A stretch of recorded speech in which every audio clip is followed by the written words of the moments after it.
What's the difference between ramen soup and an Oscar bait movie? You watch one for 3 minutes, stirring occasionally. You watch the other for 3 hours, and it's occasionally stirring.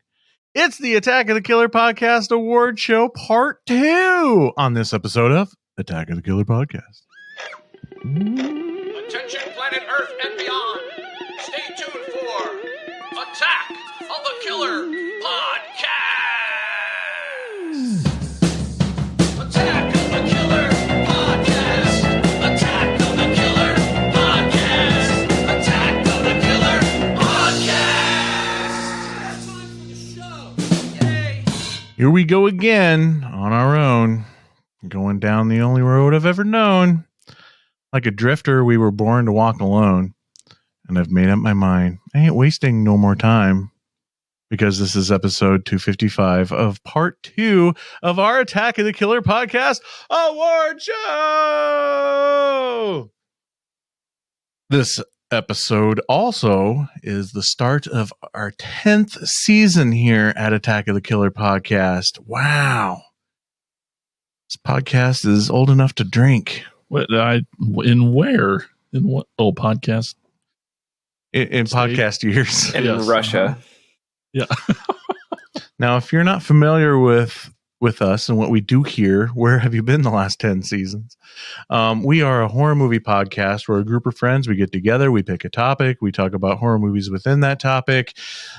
So there might be spoilers. And this is our part 2 of our award show, where we did the first part was the last episode where we did our top 10 through 6 horror movies of 2020. This one is going to be 5 through 1 of our favorite horror movies of 2020. The anticipation's got to be killing you. You have to wait just a little bit longer because all this red carpet and Gucci tuxedos here at the Attack of the Killer Podcast Award Show is not cheap. And you need to help us out by becoming an attacker. If you go to jointheattackers.com, you can pick from different tiers to help pay for all the caviar at the after party. But your help does not go unrewarded. When you become an attacker, you can get an invite to next year's award show. Well, anybody really can attend the award show. Just download the episodes. There's really no place to go. But you also get your own membership card and certificate. You can get bonus episodes, special videos, Mikey's Monsters, and even a t-shirt. Just depends on what tier you pick. So again, go to jointheattackers.com and become an official attacker today. And now, it is time to introduce you to the podcast crew. At the Adult Film Awards, he was nominated for Best Blowjob Scene, but he blew it. Andy! Hi. Jesus. He watched the 90-second Academy Awards show and was mad because it was way longer than that. Tad! Okay, it took me a second. That's yeah. Still not funny, but yeah. When he was an explosives expert in Hollywood, he won several awards because his work blew everyone away. Jason! 10 years we've been doing this. Can you believe it? I know. 10 years. You'd think I'd be out of dad jokes. He thinks they're jokes, folks. And he thinks porno should not get Oscars because the plots are full of holes. Our very special guest... Attack of the Killer Podcast alumni, Dustin! and never coming back again. Hey, one night only, am I right? Oh, wait. Okay, yeah, sorry. Okay, so before we get into it, a couple of things here. There's not going to be any what we watched, because that's basically the whole show, because we've spent nothing but watching new movies for the past month, and also no pole position, but we will have some shout outs at the end, so stay tuned for that. First, I just also want to mention our sponsor for this year's award show, the fine people over at Shudder, the Netflix for horror. It is awesome, and we wouldn't have probably seen half of the movies from 2020 if it wasn't thanks to Shudder. So if you don't have Shudder, man, what are you waiting for? You need to get on it. Shudder is great. It's awesome. And it's not just current stuff either. They have a lot of classic stuff. I loved how recently, just side note here, they just recently added a shit ton of Italian giallo movies. Like their whole new content category is just so many giallos, and I'm so excited. I can't wait to watch them. And I've been dying to watch them, but I've been too busy watching 2020 movies. So get on it, get Shudder. If you're still not convinced, get a month of Shudder for free. That's how excited I am. I can't even talk about Shudder. It's so good. Get a month of Shudder for free by entering our promo code AOTKP, and you will get your first month of Shudder for free. Okay, so it is time to get into the top 5 horror movies of 2020. This is official because we know what we're doing. We're going to start off with Tad. What is your number 5 horror movie of 2020? Oh man, this is like anticlimactic because we've already talked about it, but my number 5 is a film from director Brian Duffield. It is Spontaneous.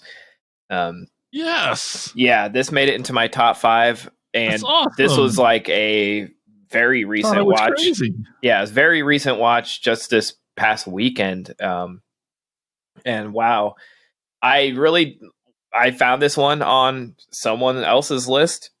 Had never heard of it, looked it up. I saw basically what it was, and I fell in love with it watching it. It's I'm a sap for love stories, and this is a teenage love story, and the chemistry between the two leads is just perfect, and you throw in exploding bodies and gore and a lot of humor. I'm so in.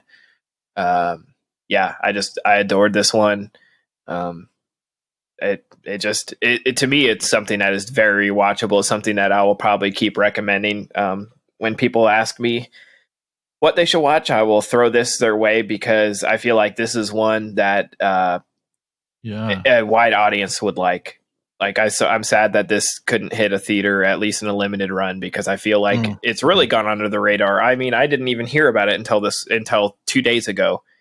And it would have done so well in the theater. Yeah, it would have been like, this would be something me and my friends would have gone to see as a group in high school and just thought it was the coolest thing. And I still am immature, so I still think it's the coolest thing. But it's a touching story, and honestly, like, I was very curious to see where it would go after a certain point. If you're just listening to this and not listening to our 10 through 6 for some reason, I've described it as an R-rated modern John Hughes movie where the teenagers spontaneously explode, and that's pretty much the premise. But it's so very touching at times, very emotional. It hits you in the heart and pulls on your heartstrings, and it also has tons of blood and guts and tons of laughs. So yeah, Spontaneous, loved it. So good. Very cool. Jason. All right. What's your number 5? Oh man, we're in the top 5. Here we go. My number 5 film is The Lodge. Another movie with asshole children. Like I said on the last episode, Right? I'm telling you, this was the year for kids that are just shitty. Yeah, it's a tough one. It's a heavy one. His soon-to-be stepmom is snowed in with her fiance's 2 children at a remote holiday village. Just as relations begin to thaw between the trio, some strange and frightening events take place. It's such a crazy concept. And I mean, just it's awkward. Just the thought of being a new mom with 2 new kids, and then it's like being stuck with them like early. It feels really early in the relationship, so they don't really know her, trust her very well yet. And I don't want to spoil things, but I should just say real quick before we get into more of the conversation on this one is, if you people out there have not seen this movie, you should see it, but just in case. I mean, I normally don't stop things to say spoiler alert, but just to be safe, huge spoiler alert here, because this movie was ruined for me by doing some research, by watching like some YouTube videos of best of 2020, and they totally gave away the twist on me. Didn't ruin the movie for me, but I think it may have been better if I didn't know going into it, because it all seemed blatantly obvious to me before the twist actually happens. If you can call it a twist, I don't know why. Sure, I'm saying twist, and I feel like most of us are not going to spoil anything because these are all new movies and we want you all to watch them. And so but shit can happen. Me and my mouth. That's true, but I want the listeners to feel somewhat safe that they're not gonna. All I was gonna say is that, without spoiling, I'm so happy to see Alicia Silverstone back in a movie. Yes, and her part is so fucking heartbreaking and heavy, and it's not a big part. She doesn't have a whole lot of lines, but she is so good in it. And it's like, why did she ever leave? You know? Yeah, and her last scene in this movie is just amazing. Like, this movie, I'm surprised you watched it, Mike. No offense. I think getting it on this list was the only reason to get you to watch it. But I know when I talked about it before, it's hard not to say that it's a pretty slow burn type of movie. It's an A24 type film. You know, it's very cinematic. It's the cinematography is beautiful and I love it. And the score is awesome. And it's one of those kind of movies, and it's a thing too, where I don't know, because you're right. It's a slow burn, but I really didn't feel it. I mean, so I don't know if the spoiling helped it not feel slow burn, or the writing or was if good I didn't enough, know, or if I didn't know, if it wasn't spoiled for me, if the slow burn would have even been less obvious. I don't know. I don't know. It's a tough call, because like when you're thinking one thing in the movie, you're like, holy crap, and you're want to know where this is gonna go, and then it goes where you don't expect it to go. Yep, and you're on the side of these two kids, but you're also on the side of this new stepmom, and shit just kind of goes weird. And man, I liked it a lot, and I believe it's on Hulu now, so everyone can go check it out there. What'd you guys think? Y'all get to watch it? I think everybody but Andy saw it. I just recently saw it, and you know how I felt because I messaged you, and I was like, "Oh fuck." It's definitely a bleak one. It's a sad one, but I was a fan. It was one that was lingering right there at 10 for me. I had a hard time. This was very close to getting into my top 10, and it could easily, with a rewatch, make it in there. But it was one that I would not rewatch again because it was so heavy. And I'm sort of glad I waited, because it's been on my Hulu watch list. It feels like forever, even though it did come out this year. But watching it now, when it's like, I watched it like when it was cold and sort of snowing outside, it was like, perfect timing for it. Yeah. But it's definitely a bleak downer of a movie, and it plays on isolation and claustrophobia and anxieties and, all of my triggers. So it was great. It was right in my wheelhouse. Yeah, I'll never forget watching the television at my great grandma's house on like her 4-channel TV, and having the news fucking interrupt my cartoons for all these people that committed mass suicide in this giant mansion with purple sheets over their face, which I can only imagine this is what this cult that the stepmom was based on. Right. Heaven's Gate. Is that what it was? I was young, and I just remember them like showing video footage inside of the dead people, like handy cam footage, with those purple sheets over their face, and they're all in bunk beds. They've all had the applesauce or the apple juice with the poison in it, and they're just they're dead. They're all wearing Nikes too, I think.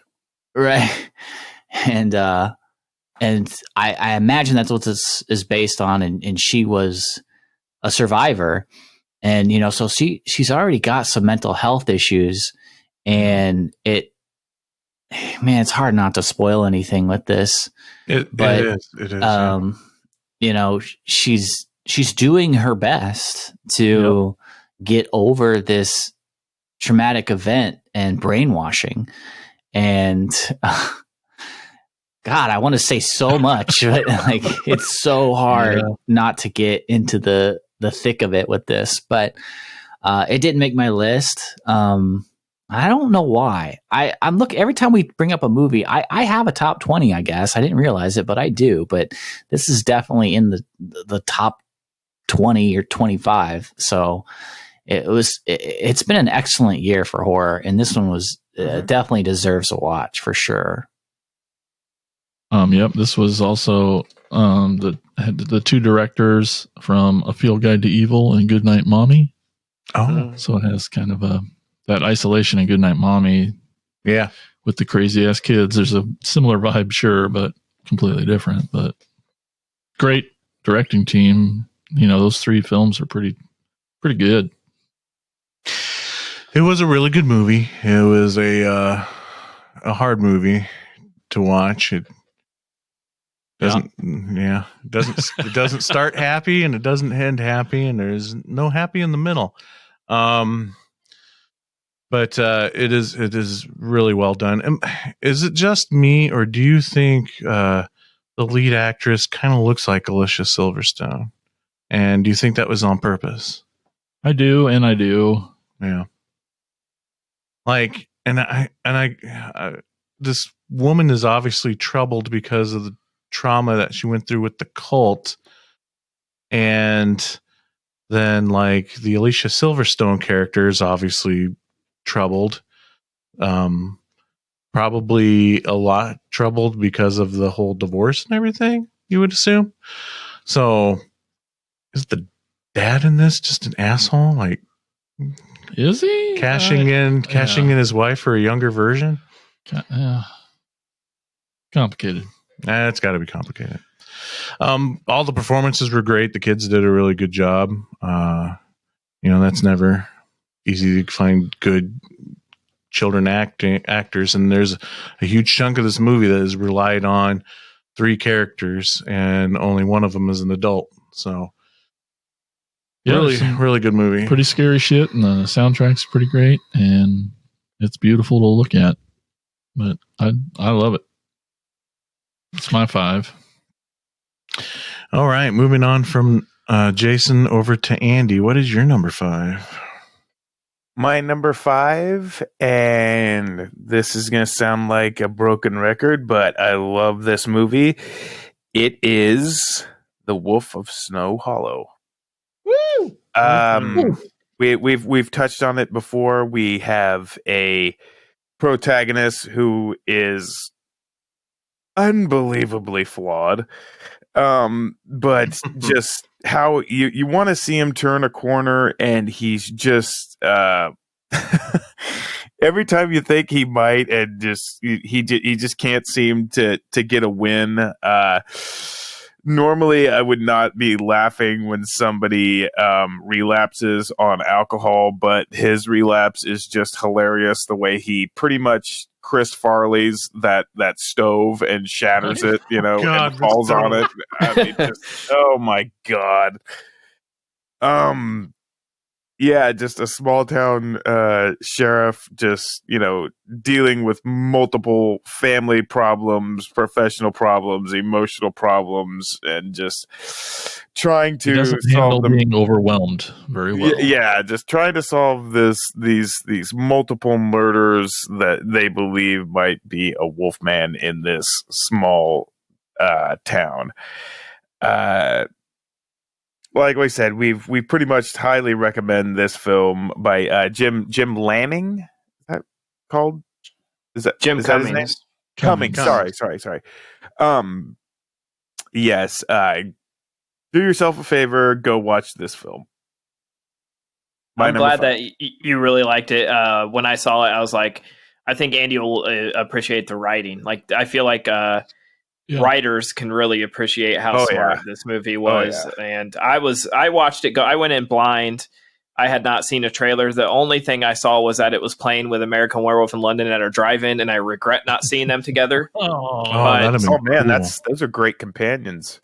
Yeah, but then of course, like when I realized that the lead actor Jim Cummings is the writer director, and of course I dove deep on the internet and just blew my own mind. And I love this one. So I have a feeling it will come back later. Interesting. Well, that is awesome. Let's move on then to Dustin. What's your number 5? My number 5 is Vivarium. Yeah. I loved this movie. I gobbled it up. Just to touch on a few things we didn't touch on the last episode. These people are stuck in this home, and they're forced to raise a child that ages incredibly fast. And this child doesn't learn like a normal child. It just mimics what they do. And it's so fucking bizarre and scary. So it's like Sick and Twisted, but like Sick and Twisted in a completely different way than you would think. Because it is torture, and it's torture for the main characters. And they're going through like this hell. The look and the feel of the movie is awesome. I had so much anxiety thinking about being in this scenario, and then also having this great imagination with it, thinking of so many other scenarios and dimensions that were could be happening below the surface. Hint, hint. With this movie, I thought it was. Who is it? Is it Imogen? Poops. Yes. She did an excellent job. And I always think Jesse Eisenberg is that his name, right? Yep. I always think he's an underrated actor in serious roles. And he's no stranger to horror. I mean, he's been in Zombieland, even though that's kind of more on the comedy side. He is funny in that, but he is serious. And he's very serious in this. And he plays a very different role than what you might expect. But man, did this it hit all the right buttons for me, hit all the right weird buttons for me. Anytime a movie that can make it work with like, less than 3 people on the screen, 3 or less. I think that's an accomplishment in all its own. Good dialogue, looks great. I don't want to hype it up too much because this is just my number 5, but it's definitely a must watch, and I really dug it. Yeah, it's on my list. If you listen to the last episode, I really enjoyed it as well. It's probably the weirdest one on my list as far as if you know my tastes in films. But like if you truly know my taste in films, you would probably get it because it is a very weird movie, very engaging, and they do a great job of telling this story with minimal cast, and I'm a sucker for that.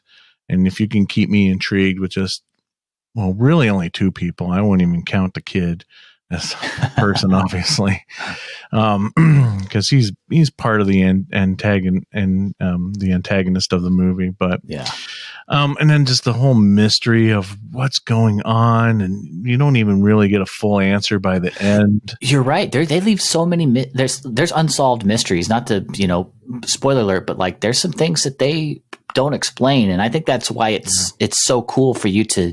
Oh man, what was going on there? What could happen on this part? And just so many possibilities. It is interesting how they, even though I'm not, it's a very well made movie, but I'm not particularly fond of it. But I do like the fact that as soon as you get somewhat of a question answered, so many more are posed once that one's answered. Like for instance, once they're able to go underground, okay, this is where this little shit's been retreating this is where he goes. But it doesn't really give you much. So yeah, you're still, no matter how much you find out, you're still technically in the dark. Oh yeah, and I think that's one of the things I like about it. Also, is that it doesn't give you any answers really. I mean, I have my own theories on what we were seeing, and maybe the obvious answers, but yeah, and there's just so much themes and meanings going on in this movie that just really intrigued me as well. Yeah, I saw this right when it hit on demand, and I remember I watched it by myself, and my wife came home, and I was like, I saw this movie, and I both loved it and hated it, and trying to explain it to her, I'm like, it's our worst nightmare, and yeah, it's a literal nightmare. Well, I have like, I don't want to go too deep into it, but I have reoccurring dreams of like being back at high school and I can't find my locker, or being like I just get lost and I can't figure things out, and that's like for some reason like a reoccurring thing in my dream. So them driving into this cul-de-sac and not being able to find their way out is like literally something I would dream about, and nope, hate it. Yeah. In the best way though, like it fucks with me. So Yep. Yeah, it's effective, but I do, however, want Ashley J. Williams to babysit this kid in the sequel. That would redeem me, from having to watch this first one. That would make it better. Yeah. Okay, so my number 5, and I find it interesting that it hasn't been brought up yet. I thought it might show up on a couple of people's lists, but in the latter half of their lists. But it's in my top 5, and I'm going with Babysitter Killer Queen. Oh, yeah, sequel to the Babysitter.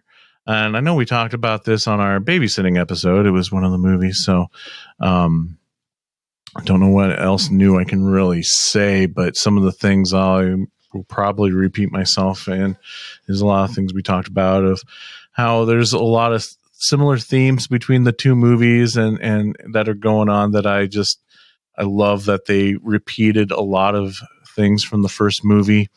Intentionally, not like you would normally expect. It just really works when they repeat so much of the same stuff in the first movie, as opposed to like a tired franchise that just keeps clinging on to the same things over and over again. Where in this one, I don't know, maybe the repeating things is part of the joke, and that's why it works. But just little things that I love, like every time he's with that girl in public, everything around them is in slow motion, and it's just so cool. But I still say, and I said this on the babysitting episode, that after watching this one, I feel like I'm seeing the first one differently. So I just still wonder if this was all planned out. Yeah, I assume you love this one and made it your top 5 is because you're such a big McG fan. Here we go. I had to. Sorry. I hate it. Great. I hate it. I wanted to hate him since the day he started making feature films. But God, I freaking even love the Charlie's Angel movies. I was like, oh, you're outing yourself. I know. I need my film snobbery card taken away. it does got good reoccurring characters, but I still can't forgive the Street Fighter cheesy fight sequence. I mean, it's okay to be like slapstick and everything. I get that that's what this movie is, but it's just it just went too far out there. Yeah, that was a little too far. Yeah, I can agree with that. It was too damn cheesy. Well, we don't know what Dustin thinks. Yes, of course, me. The new guy on the yeah, we did. I liked this one. I hated the first one. Interesting. I almost didn't watch this one, but it was on the list. I'm like, you know what? This is an easy watch. I don't have to pay for it. So, I mean, other than the Netflix subscription. And I thought this one was way better. I still don't like the characters from the first one. The teenagers, I guess if that's what we want to call So you them. like one character? Because there's only one new character. No, I'm trying to remember. The girl that like saves him basically. Oh, yeah. Oh, yeah. The evil people on the boat. They all suck. They sucked in the first one, and they suck in this one. But this one, for some reason, I just enjoyed better. The first one played. It took too many jabs at horror. Like, it was not playing nicely with it, and it poked too much fun at it. And I was like, you know what? Fuck you. And so I watched the second one, like, and my expectations were extremely low. And I don't know. I thought it was really fun, and it just flowed well, and it had some cool gore. And I didn't mind the fight scene. I'm like, yeah, you know what? Go ahead, go fucking do that. I don't care. It's funny. And then it just everybody dies in cool creative ways. And there's some the new teenager kids were in it for a little bit.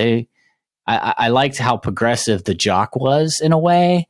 Yeah. Like it was almost like sarcasm, but it wasn't. Like, he was for real about everything. He's like, no, if he wants to be his own person, then he can. It was just well done, and it was hopefully more kids are progressive that way these days. I don't know. I just dug it. It was cool. I liked it a lot. It didn't make my list, but it was a lot of fun to watch.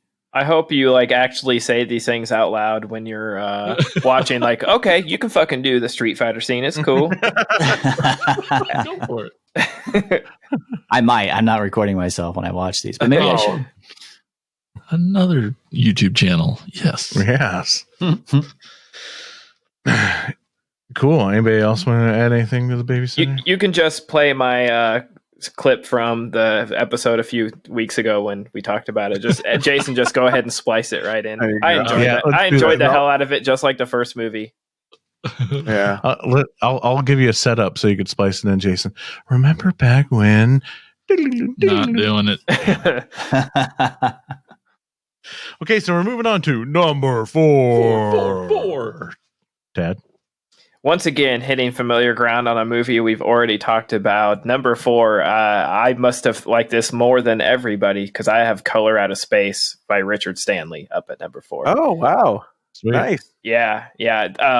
Sealing the deal with the Comet episode, rewatching it really made me enjoy it even more. And I came out of the theater loving it. So that said a lot. It stuck with me. And talking about it with you guys on the Comet episode maybe made me appreciate it even more. I don't know. I really, really like this one. Really fucking awesome on that episode. Yeah. So I don't have much. What's that? I said they need to make shirts. They need to make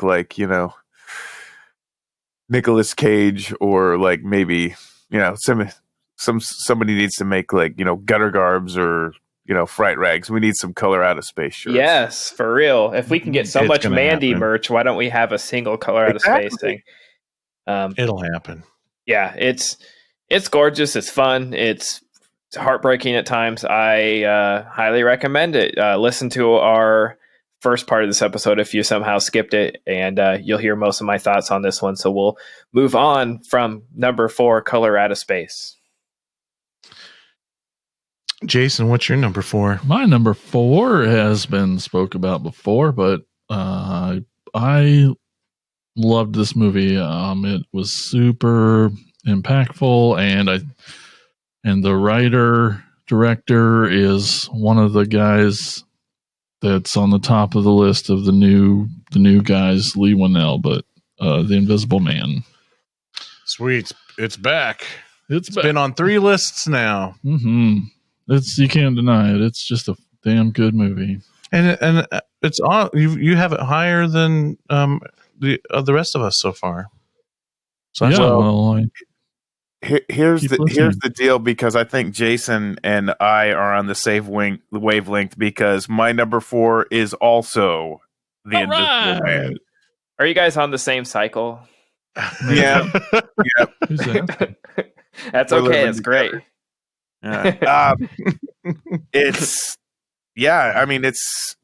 hard to think of anything else that's actually already been said about this film. It's just, it impressed me so much because I was going in with such, like you guys touched on before, with some crummy expectations, because with, like what we've seen with other incarnations of the Invisible Man or other Universal monster movies, particularly with like, Benicio del Toro's The Wolfman or Tom Cruise's The Mummy, they were there and they fell flat, but this is leaps and bounds above any Universal, movie monster film that I've seen. And yeah, I definitely rank it very, very high on my list, and I'll leave it at that. Yeah, number 4, Twinsy. Very cool. Dustin, what about you? Number 4, I had down the host, or wait, no, just host. We talked about it earlier, the internet one. Oh, I'm so glad someone else is standing up for this one. I love this movie. I thought it was so much fun. I commend them for making a movie during a pandemic in a setting that is for the pandemic. They were social distancing. They were able to make this work and make it work well. And, it gave me a lot of the spooky scaries. So it hit all the right buttons for me. And I think, I think people quickly write these types of movies off. I think the found footage or this subgenre of internet found footage, people see it and they're like, they probably scoff at it because it is what it is. But I think if you do this with the other movies, you watch it on your computer and maybe watch it with a couple of friends huddled around a computer, I think it just adds to the effect and makes it more real. And there's not a lot in this that is, as far as I could tell, there's not a lot of CGI. Everything's practical. It looks like everything's done really well. And it just, I don't know, like it was spooky scary. And I know that a lot of horror fans are upset about false jump scares, which, Sure. I'm not usually in that boat. If you keep doing it and then there is no payoff, then I'm pretty pissed. But this one, there are those jump scares, although, gosh, I don't think a lot of them are false though. I mean, one of the first scary things that happens is they're talking to the lady, the seance lady who's running the seance, and her call cuts. But right before it cuts, you see something just launch towards her webcam. Oh, Yeah. no. And I'm like, what the fuck was that? Yeah. And so, I mean, I was sold at that. And I don't see that as like a false jump scare. I see that as like, that was something scary and it scared me. So it doesn't matter. Right. It wasn't like the typical cat jumping out of the cupboard and scaring you. Yeah, these were all real. Like so many times watching this, my wife was like covering her eyes and being like, no, because you could feel some of the dread building. And it was like a roller coaster, man. It was fun. I love the scene where the one girl looks up into the attic, and I'm thinking, oh, she's gonna pop her head up there. We're gonna get a false jump scare. No, she takes her phone, she puts it in one of those selfie sticks, and she sticks it up into the attic, and she just turns, and you just see legs hanging. Yeah. To me, No. Yeah. That's such a great. That's like old school Alfred Hitchcock style of suspense, done with a modern twist, because she doesn't know that there's legs dangling up there because she's not seeing it. It's just her phone that's filming it. It's so effective, so good. Oh man, I really don't know if I could watch this on a computer. I think I'd be too scared. Do it with the lights off too. We have at our house, we have this like door that is in our hallway that you just like lift the wood and you go into the attic, and there's no ladder or anything. You have to do it on your own.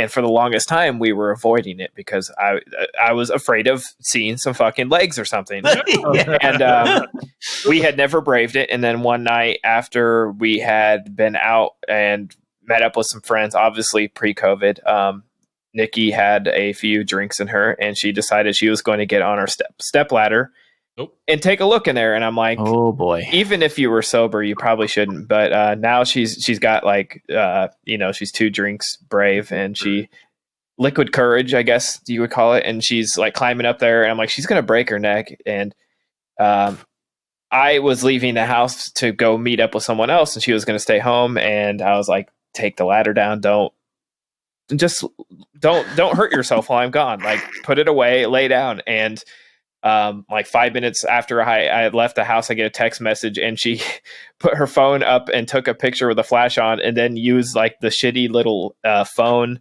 stylus pen, like where you could write with your finger, and drew like a little demon in the picture, and it just put like a little like cloud that said or something stupid. She's like, I think the house is haunted.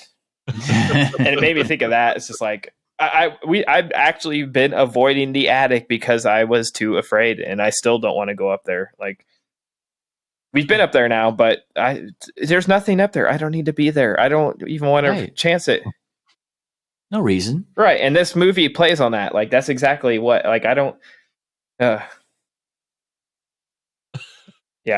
Yeah, very good, very effective film. Unfortunately, it didn't make my top 10, but I'm with you guys. I thought it was great. I mean, I love this subgenre of the found footage.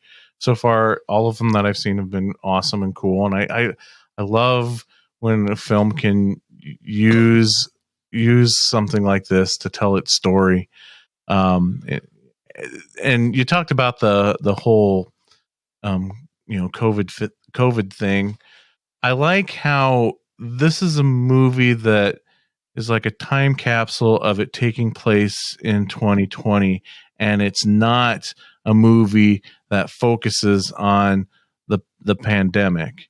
My fear is like, when they start making movies about this year, it's all going to be about all be about the pandemic and all that stuff.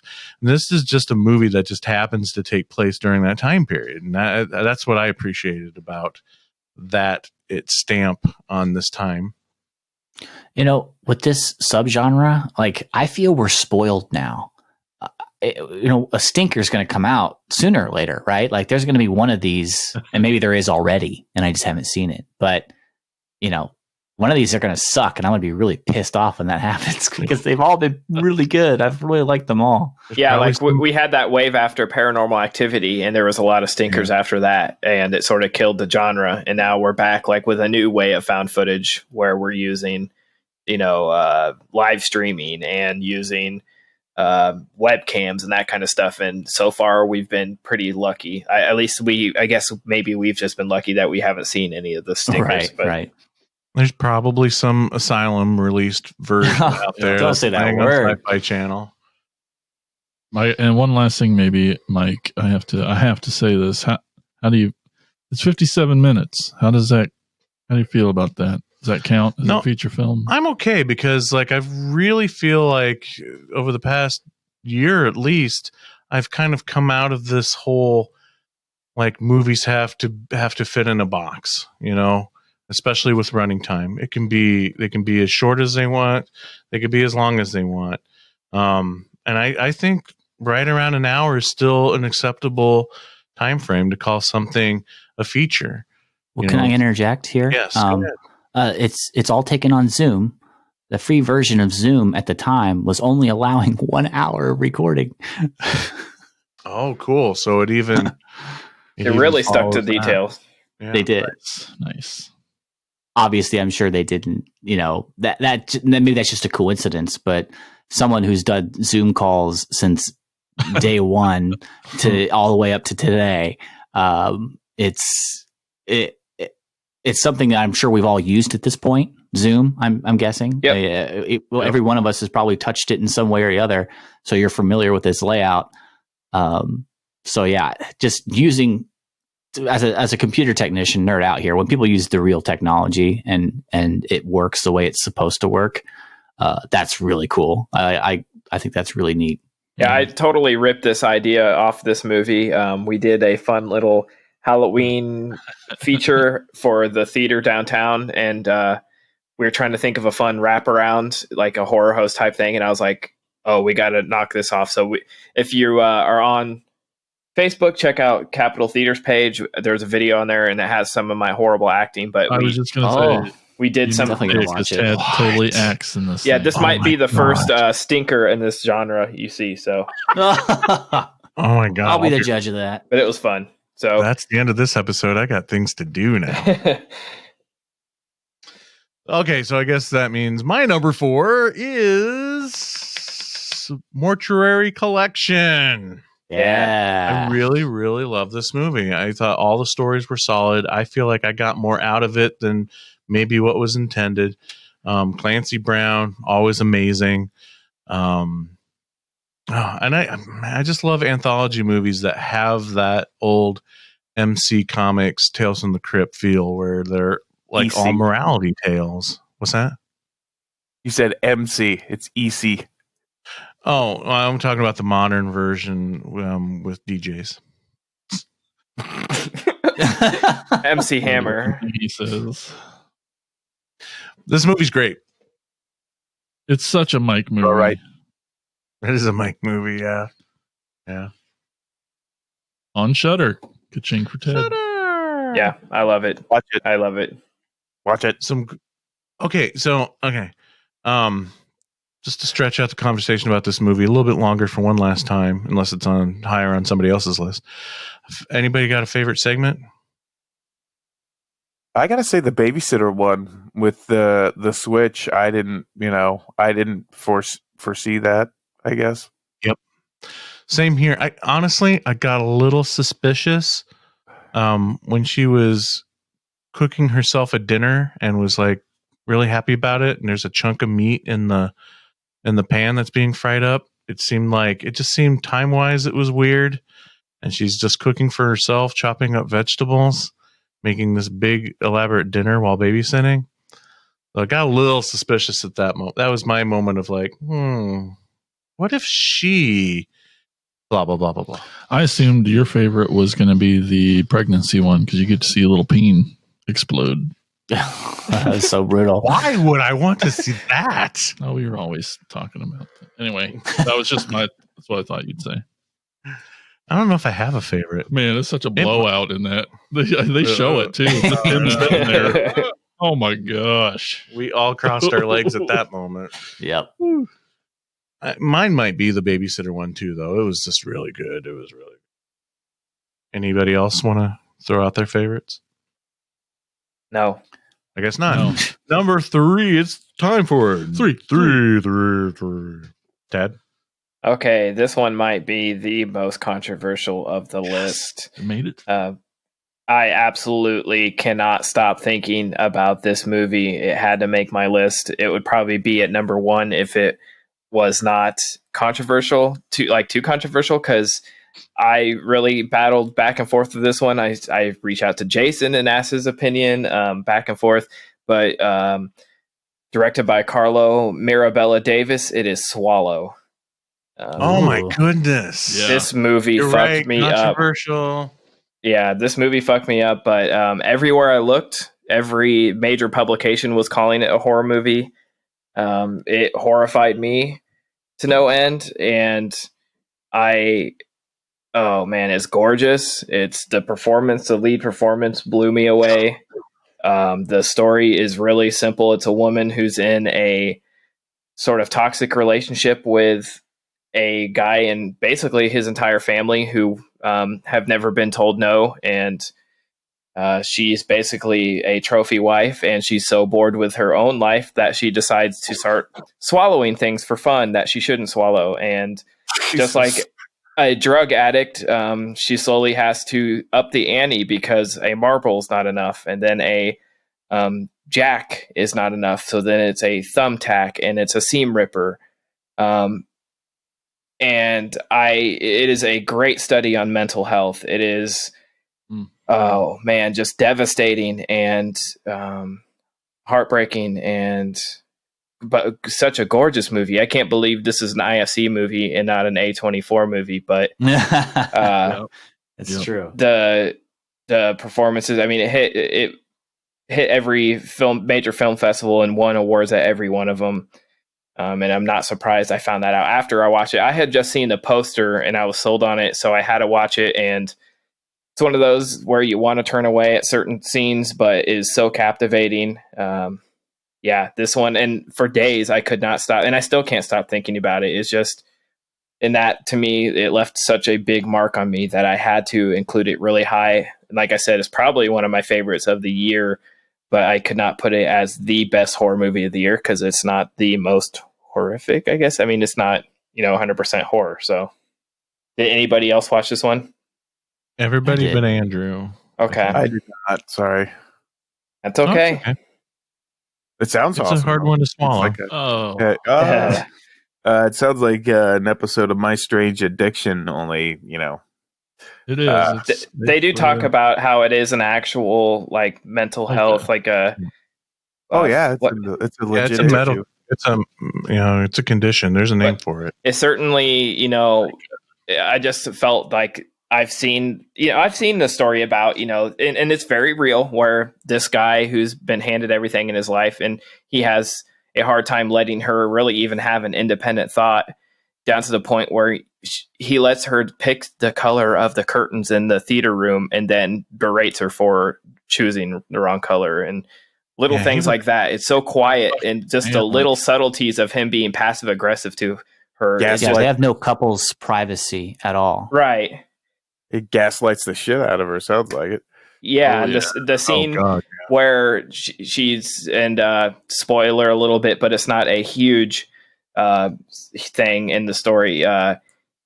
When she eventually is seeking help, she's talking to a psychiatrist, and you almost feel like she finally gets some relief, and then she catches her husband talking to the psychiatrist on the phone. Basically, he paid her to spy on his wife. It's just, there's no fucking escape for this poor woman.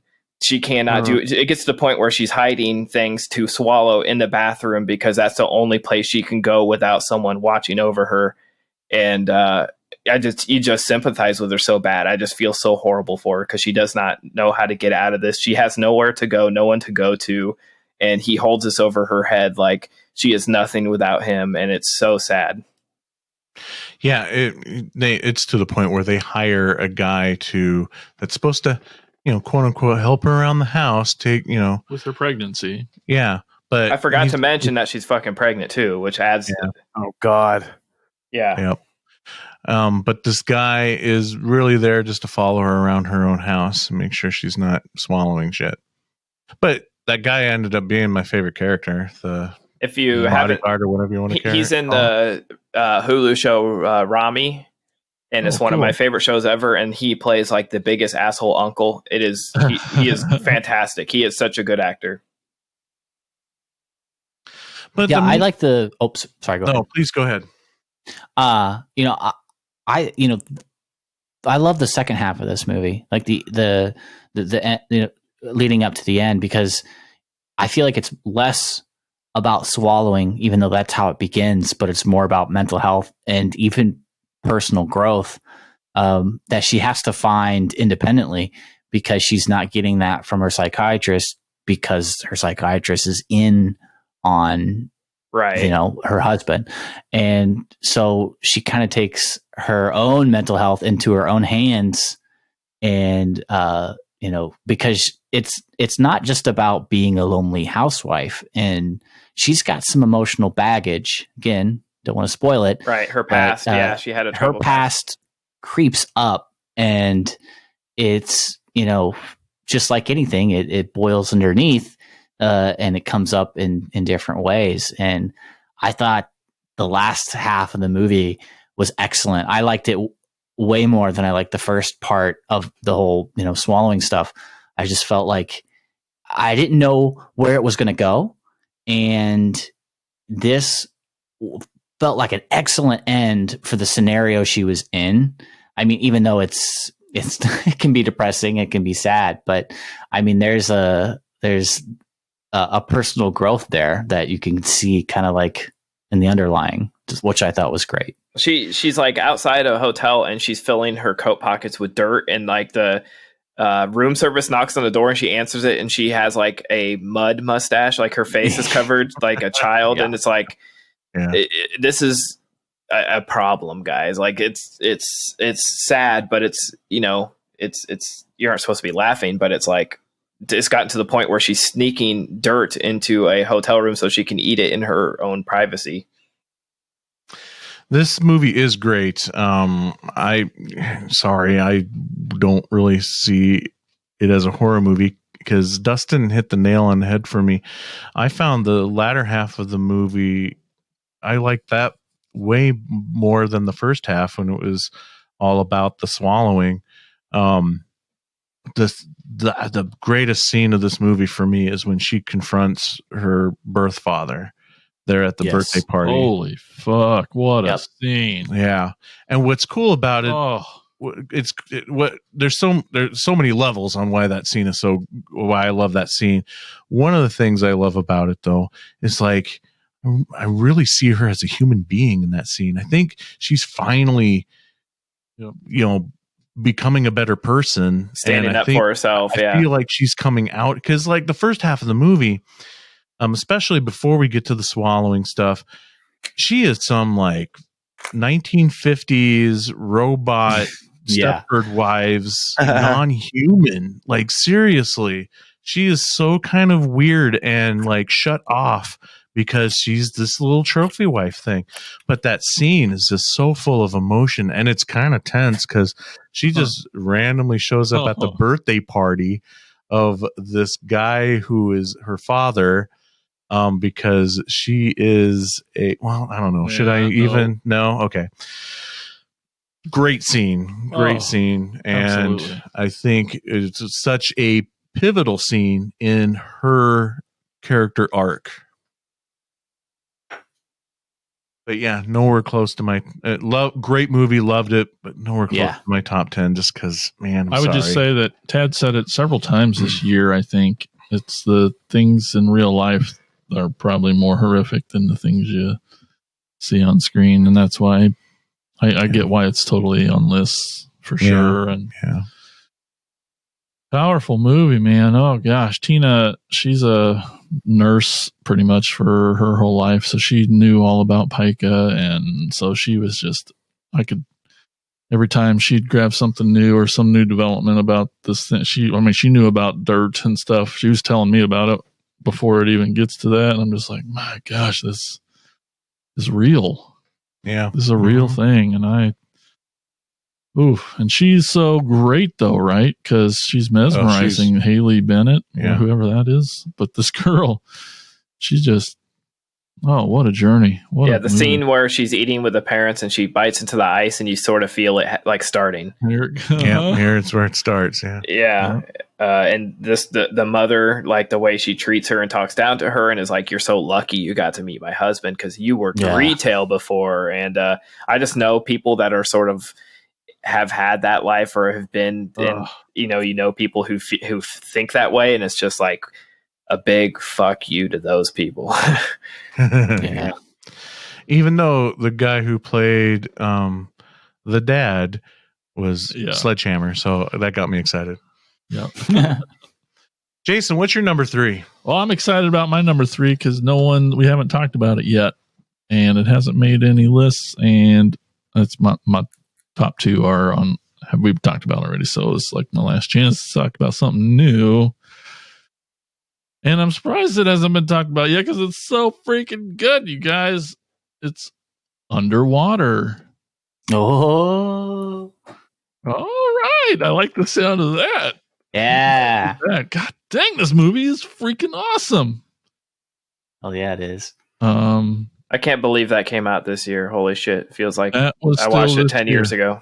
January 10th, it came out.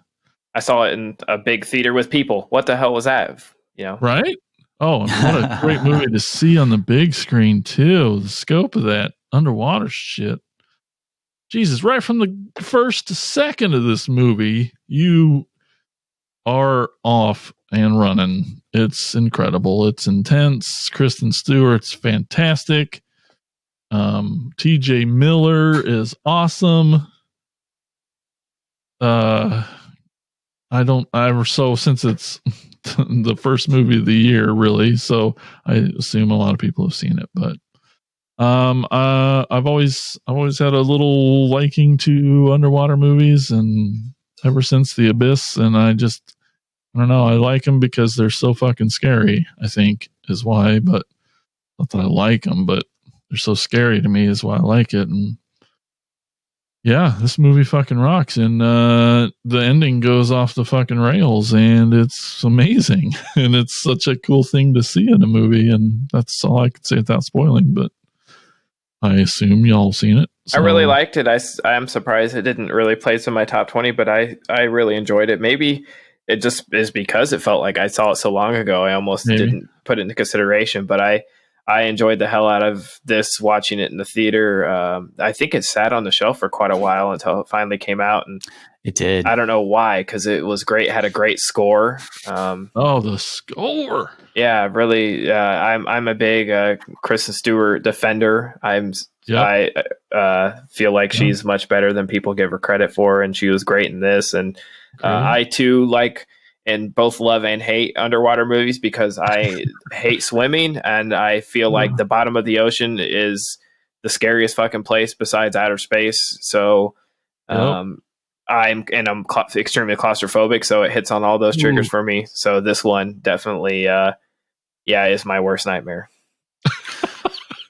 Most definitely. You know, this went through like several re-edits too, and I hope one day we get an uncut version, because there's a kind of a clunky third act there where she goes into a certain part of their underground station. That's kind of weird, and they show some stuff.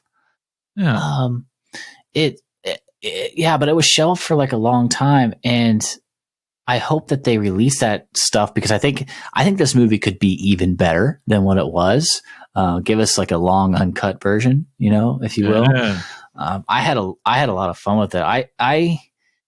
I'm always impressed with underwater like pressure and what it can do to the human body, and how they depicted that in this movie was excellent. It blew my mind. I love that shit. Like just if you've got the power to do that in your movie, that you can just decimate somebody, like fucking do it, man. Like I'm all in on that shit. Awesome. Andy? I never saw it. I'm sorry. I need to get around to it. That's right. You haven't. Oh, and Mike hasn't either. Gosh. We'll come back on a part 3 episode where we all watch the ones that the other ones missed. That would actually be a sort of fun topic, wouldn't it? Yeah. Yeah, especially because I didn't even know about Love and Monsters, and I'm like, what? Yeah, he's hiding that in his back pocket. It was. Not fair. Sneaky. Very deep. It wasn't on purpose. Well, all right. Let's move on to Andy's number 3. My number 3 is Alone. Oh. And I don't think none of you other guys have seen this. No, sir. I think he scared us off. What was Alone? Alone it's about this recent widow, and she's traveling along. She's just moving out of the city. Oh, okay. And this guy is like in a Jeep Wagoneer. She's just trying to pass him, and he accelerates. And eventually she's able to get around him and nearly dodging this semi, this oncoming traffic. And, she's, and you think like everything's all good, right? And so she eventually, stops at a hotel and everything. And the next morning, this Jeep Wagoneer is there. And you actually see this guy come up approaching, and he apologizes. And she just goes, "Oh, that's all right." Yeah, it's like he says, I was on my phone and I didn't realize I was, gives her some excuse. But eventually it's just a ploy to just kind of fuck with his prey, so to speak. Because eventually he keeps following her. And then eventually the U-Haul that she's hauling gets a flat tire. And as it would so happen, he kidnaps her and puts her in this cellar, right? And eventually, from that point forward, he takes her phone and he says, "Oh, who's this?" Blah blah blah, and she tells her about her husband that committed suicide because he's gonna choke her out if he doesn't if she doesn't tell him, excuse me, what's going on.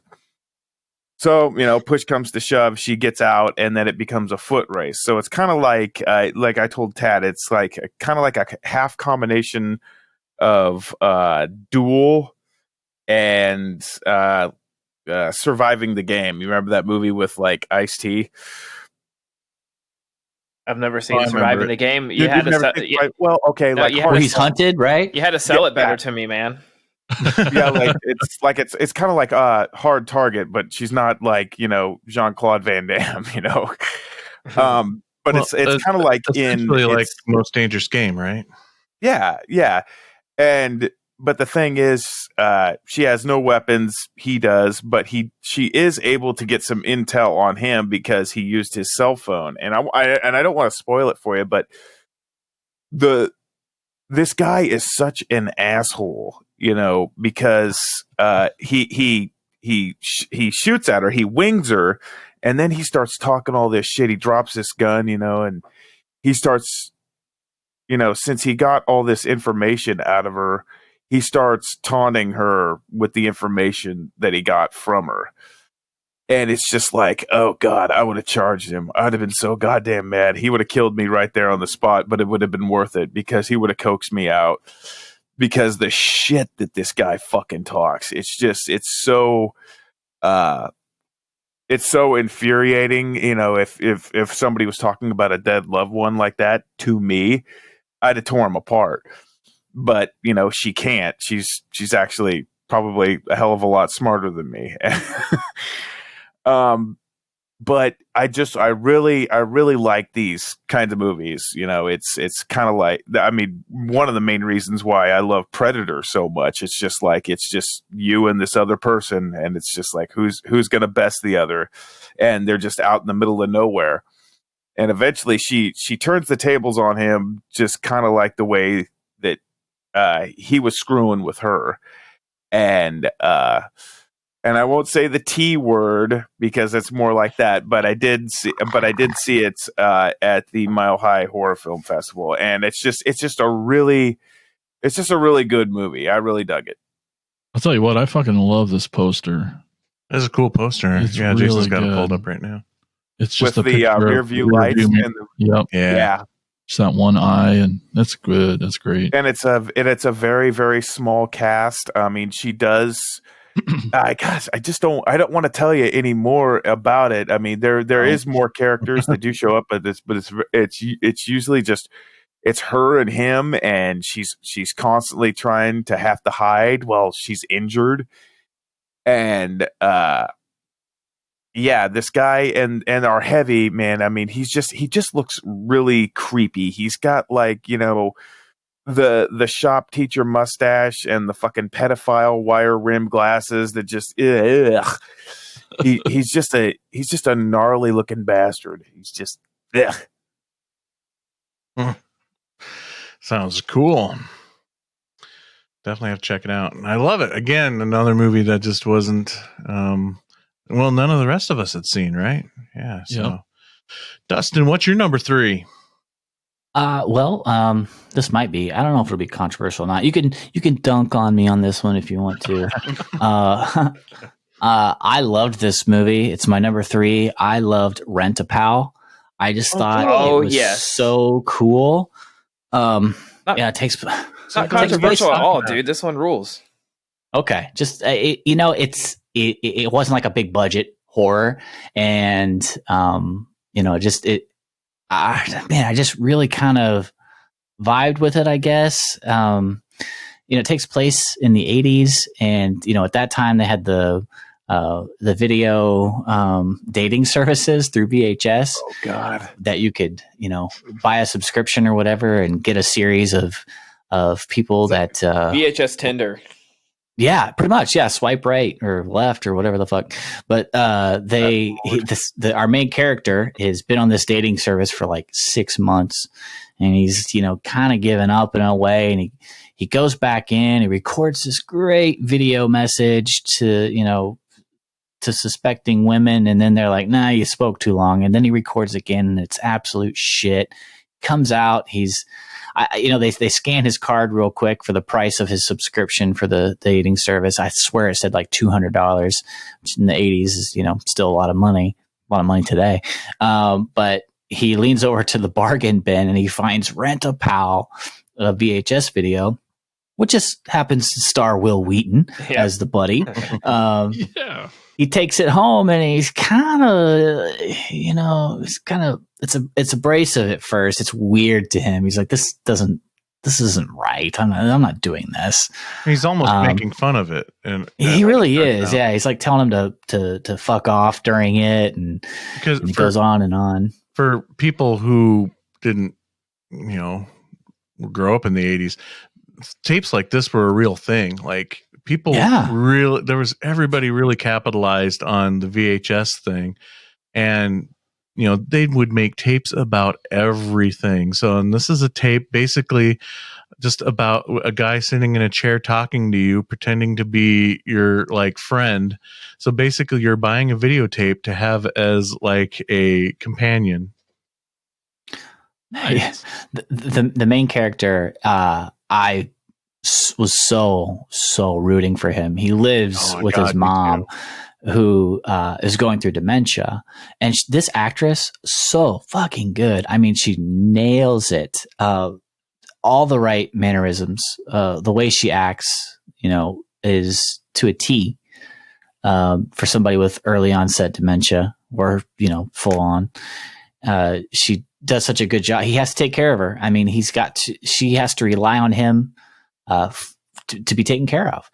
And, that leads to a lot of emotions, just resentment from him, because he's not able to go out and date, and he's not able to have a social life. And 100% of his life is pretty much taking care of her and taking care of the house and making sure that she's comfortable.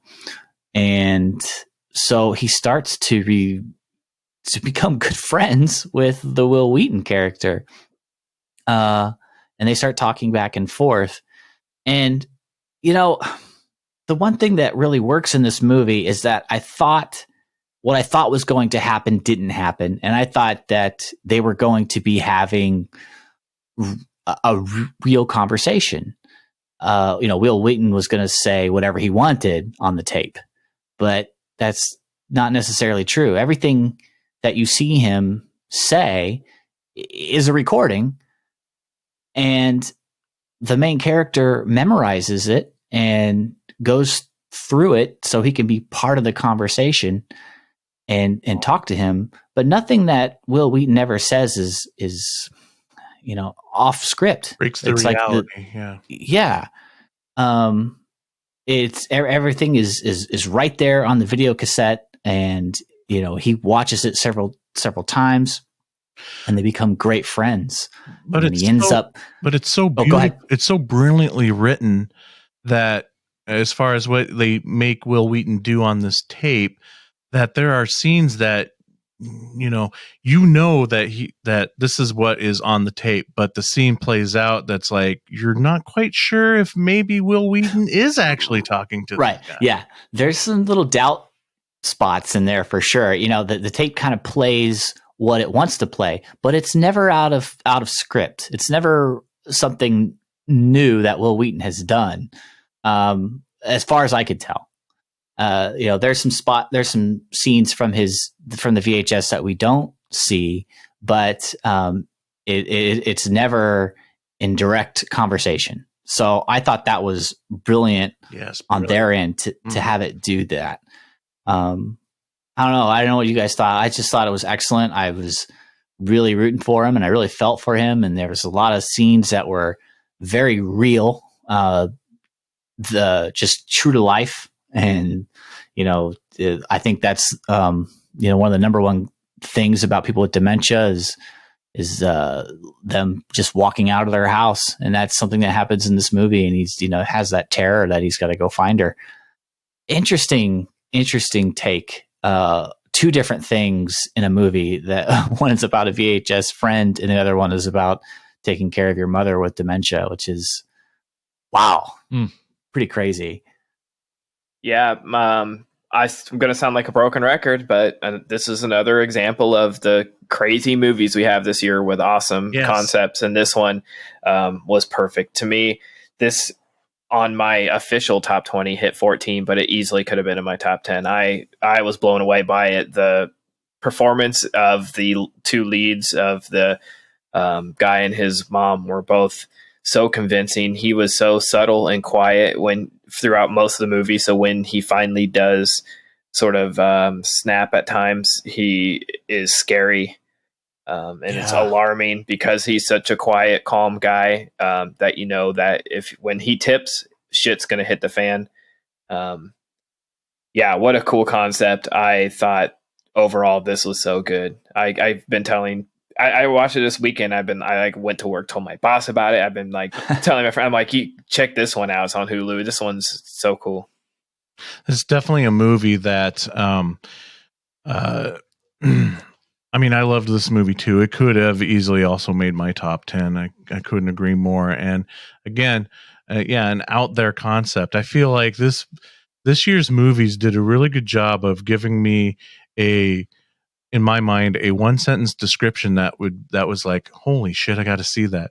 A guy becomes friends with a VHS tape. I mean, how weird is that? But it works so well. And again, it never really, there's one scene, that I kind of questioned it that, are we like full on into like another reality at this point, which more than likely is all in his head when, Will Wheaton is making him feel guilty about going on a second date with that girl and is berating him about not, staying home and playing cards like they originally had planned. But then there's moments later in the movie where you see clips from that same part of the tape. So I'm like, oh, I guess this is just still part of the tape. And the whole time I'm like, I think I even said it out loud to the TV at one point. I'm like, do not cancel your second date. It's right. Like finally there's this ray of sunshine in this man's life. And that it can't last. And that's the saddest part is like they can't have a happy ending. So it's not going to go his way, and that sucks. Yeah. Yeah. And of course when we get in the third act, then that's when it does get a little bit more into we're kind of seeing through his own crazed mind at that point. Like when he finds the picture, I was like, whoa, I loved when he found the picture. Yeah. Because there's a moment in the videotape where Will Wheaton's like, oh, I want to commemorate this moment with a picture. And he takes a camera and turns towards the camera and snaps a picture where it's supposed to be, like him taking a picture with him and this guy. But again, it's still just on a tape. So I haven't seen this, but to hear you guys, Sorry. So I haven't seen this, but to hear you guys talk, like this is a horror movie. Yeah, in the third act, it definitely turns horror, but we cannot talk about the horror elements without spoiling anything. But yes. Huh. I don't know where what makes this. Why were you a little hesitant or saying it's controversial, Dustin? Like, is it? Well, I think just for that fact, it was. It leans heavy on the drama side of things, especially the first whole part of the movie, and that horror element there at the end where things kind of boil over. Is good, but it's not very much. So, and I said earlier in my list that I was trying to make sure that nobody could say, "Hey, this isn't a horror movie," but I think this one definitely is, and maybe that goes back to Tad's Swallow, to where it's very real. It's a very real thing, yeah, and the dementia thing is a very real thing, and it sucks and it's terrible, and nobody should ever have to live through it. and it's depicted so well on the screen. And his loneliness is depicted so well on the screen. Oh yeah. And that, you're just desperate, and you'll do anything. You'll sign up for a very expensive subscription to a dating service that's on VHS tapes, and for 6 months, So if I was right, if that really did say $200, that's $200 for 6 months. I mean, that's ridiculous for anybody to have to pay. But when you're lonely and you go through those lonely times, that's what you are willing to do. And it's another form of isolation. I mean, he's stuck at home with mom, and anytime he goes out, he feels guilty. And then as soon as he thinks he has his friend, then he has another level of guilt that's fucking with him now. So now he's having a hard time balancing that, and it's very real to him. And, it's another thing, sort of like Swallow, where it's a mental health thing. He's trying to juggle this, and it's too much for him. But where I feel like Swallow is a movie where your main character, has an arc and overcomes obstacles. This goes into that horror subgenre for me of descent into madness. Yeah. So that's where I feel like I'm probably being the harshest one on if it's horror or not on some of these 2020 movies. Mm-hmm. But I 100% agree this is a horror movie. I actually will say the Will Wheaton was like the one thing I was like hesitant on. I was just going to say that. That's what kept me from clicking on it is Will Wheaton. Now, I'm not saying I don't like Will Wheaton, but I feel like Will Wheaton brings this is going to be comedy, like, how do you see not? I feel like he plays Will Wheaton and everything. Right, that. Well, and that's why I feel like he's so awesome in this, because his performance is over the top and cheesy, but it's supposed to be because he's this actor on a videotape. Then that makes it cool. He's not like, I was afraid he would be like the focus of it because it's Will Wheaton, and he is definitely not. It's more so on our lead, who is fantastic. Oh yeah, 100%. Cool. 100%. Will Wheaton is just a device in the story. Cool. Yep. Yeah. Doesn't overtake. But they got to put it on the poster. I get it. So because there's Will Wheaton. Yep. But I will also say about the Will Wheaton thing, and I think this is also kind of helps me swallow this sad pill, is that some of the stuff on the tape and his portrayal of it kind of adds some levity in the first half of him watching this tape. There's some funny stuff in there, but there's really like he pretends like he's looking into his room. He's like, "Hey, nice digs." Yeah, the stuff like that. But then you get some really cool moments, I felt like, with the Will Wheaton thing, which is weird to say because, again, he's just a device. He's an inanimate object in this movie, really. But the scene where he's talking, when they're talking about their most embarrassing moments, and that was a really cool scene. Yeah. There's some very, very subtle humor in this too. Like, they're at the skating rink and he hurts himself and he's sitting there eating, and the cook comes over and he's like, "I'm going to need those tater tots back." And yeah, a giant bag of tater tots on his tail. I had forgotten he had fallen. Yeah. And so when the cook comes over, he's like, I was so confused. Yeah. Yeah. He pulls out this bag of tater. I'm like, was he trying to steal them? Yes. Yeah. It took me a second too. Oh man. Yeah. Great movie. Cool. All right. Oh shoot. Sorry. Not you. Is it me? 3. Oh, okay. So number 3, I can sum up in 3 letters. VFW. Loved it. I know we talked about it a bunch on a couple episodes now. So I don't know what new I can add to it at this point, but the cast is great. My favorite being, oh crap, now I'm blanking on names again. But the lighting, the music, it definitely has that 80s feel, that grindhouse feel, but definitely John Carpenter feel. Totally invokes Assault on Precinct 13, obviously. One of the things that got me is like in the third act where all the punks are trying to break into the bar. It kind of had like a zombie feel to it. Yeah. And so I feel like that was kind of intentional, but again, great cast. You can junkies, man. What's that? A lot of junkies, man. They are zombies, you know. Yeah. Yep. And that hype. Yeah, because they even kind of acted like it as like just zombies. It kind of Hordes of mindless people coming after you. Yeah, definitely. Mm-hmm. You could put William Sadler in anything, and I'll watch it because I love that guy. And then, of course, you got like Fred Williamson, and I think any movie that has a bar in it, you have to have George Wendt at the end of it, at the end of the bar.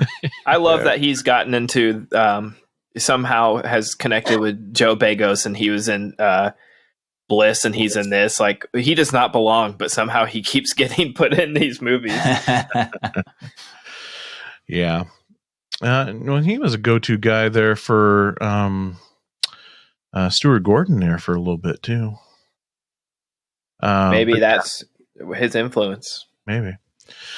But yeah, great movie. Can't praise it enough. Obviously, I feel that way because it's my number 3.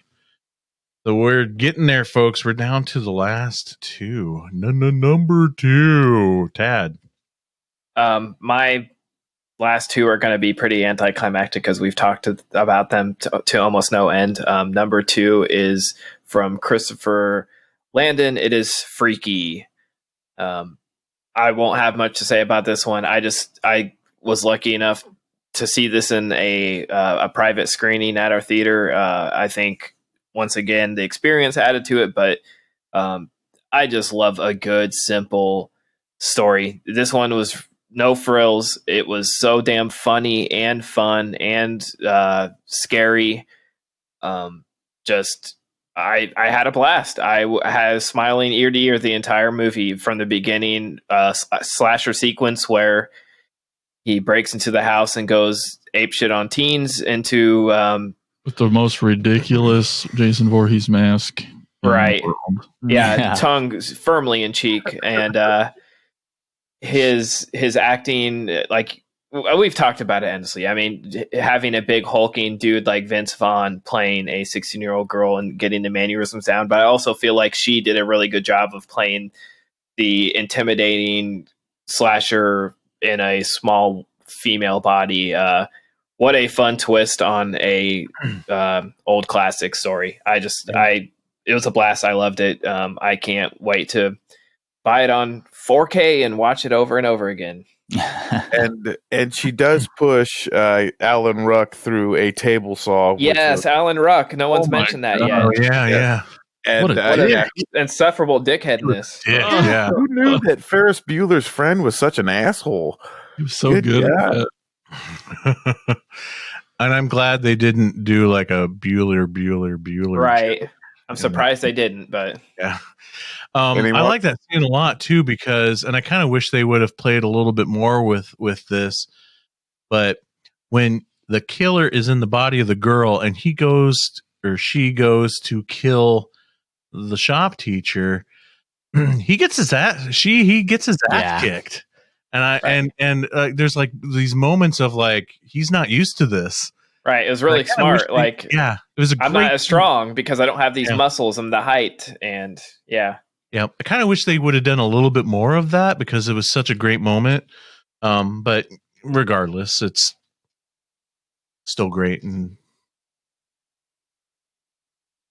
I like the scene where they have her tied up in the living room and her gay friend, like the mom comes home and he has to like try to lie. And he's like, it's a sex thing, mom. It's like, it's like the last resort is like, oh God, I have to just pretend that it's a sex thing or something. It's funny. This whole coming out as being straight there. Right. She ain't buying it. Right. Yeah. She's like, no way. Like, what's going on here? Straight's not one. Yeah. Really clever. There's a lot of good gore in this movie, but probably the most cringeworthy scene is the kiss scene in the back of the car. I thought that was Oh, so that's funny. so good. Yeah, so so good. funny. It's like, am I really like having like feelings right now? Like they played it so perfectly and straight. Maybe when your hand's not bigger than my face. Yeah. So funny. There's probably got to be a great gag reel for this film. Oh, bet. I would hope. man. I can hope, man. Jason, what's your number 2? Number 2, I don't give a fuck what you fuckers say. Here we go. The Vast of Night is fucking amazing, and it's horror-ish enough, and it counts. I love it. Number 2. fist bump through Thank the mic. you. It's good. Oh my man. god, it's one of the most, It's a stellar movie. probably the most beautiful. It's the most amazing shot film this year for me. I think the cinematography that is just incredible. So there's a particular scene that they just travel from one side of the town to the other, and it's pretty seamless, and it's awesome. Best night shots of the year. Oh, For sure. Jeez. Like it's the entire movie. It's dark, but you see everything, and that's so well done. Oh, and just being a film set back then in the 50s, it's so neat, and really the dialogue is incredible. Like that's what you can't stop watching because the dialogue won't let you take a break. It's so The good. lingo like "ras my berries" and stuff like that. Just it's good. I love the relationship between the two main characters too. Yes. Just how enthusiastic she is about everything, and he's kind of a dick. He's a little jaded about things, but still like kind of like taking her under her wing and stuff. And they blend the two characters.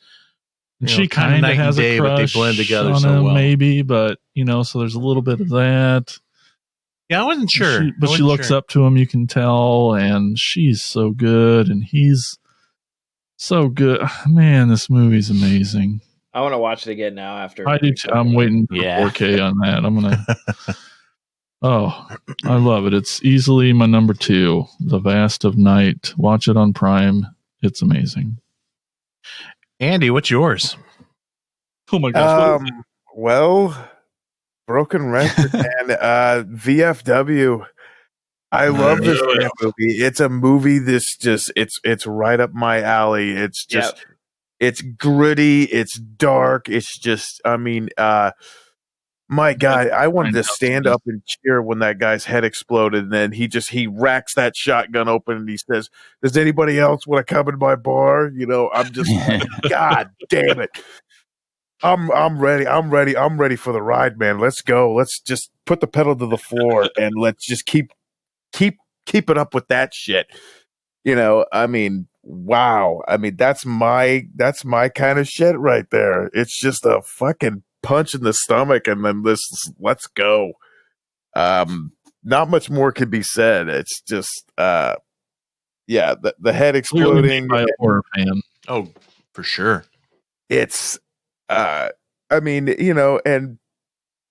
like Mike said before, the cast is great. You've got David Patrick Kelly on that bar, who's just this old stoner, he just stepped out for a joint and he gets an axe in the shoulder, the poor guy.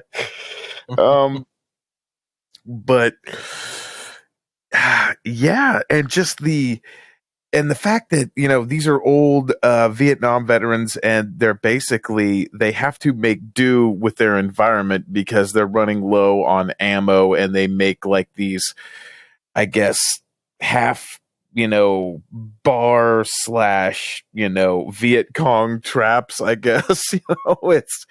It's just I love how inventive they get, just with whatever they can get their hands on, because that's what they have to use. And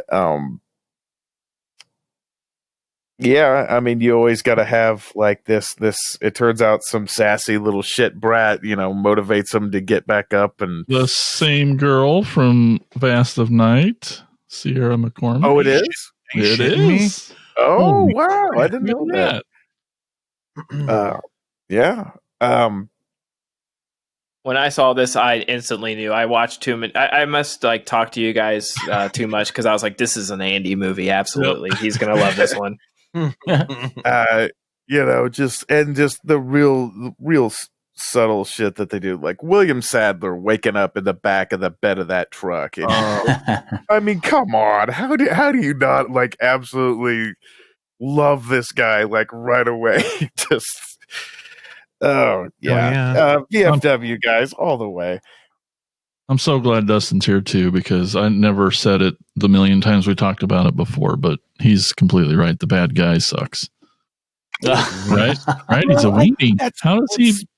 I think that's what makes that's what I like makes about it him. work. Yeah. Because he's just a 'cause slimy he is a little weenie. shithead weasel, I mean, so I still want to punch him as much as I do a real yes, bad guy. exactly. So It's like I think It's like Charles Manson. Like Charles Manson's a little weenie, but yet somehow he got people to follow him and fear him. Right, he gets other people to do his work. That's when he says, go after the bar. They have, why he and sucks. he sends these armies after him. He's not, he can't do it himself. So manipulator. Dustin, what's your number 2? I absolutely loved, and this is probably goes against what I told you guys my list was going to be about, which was no movies that you couldn't say that weren't horror. But maybe this one breaks the rule just a little bit. Scare Me. Yeah. I wow. absolutely Yay. loved this movie. It was so good. This is what it's all about, right? This is telling stories. And I thought I loved these two characters in the cabin telling their stories. I was in it the entire way.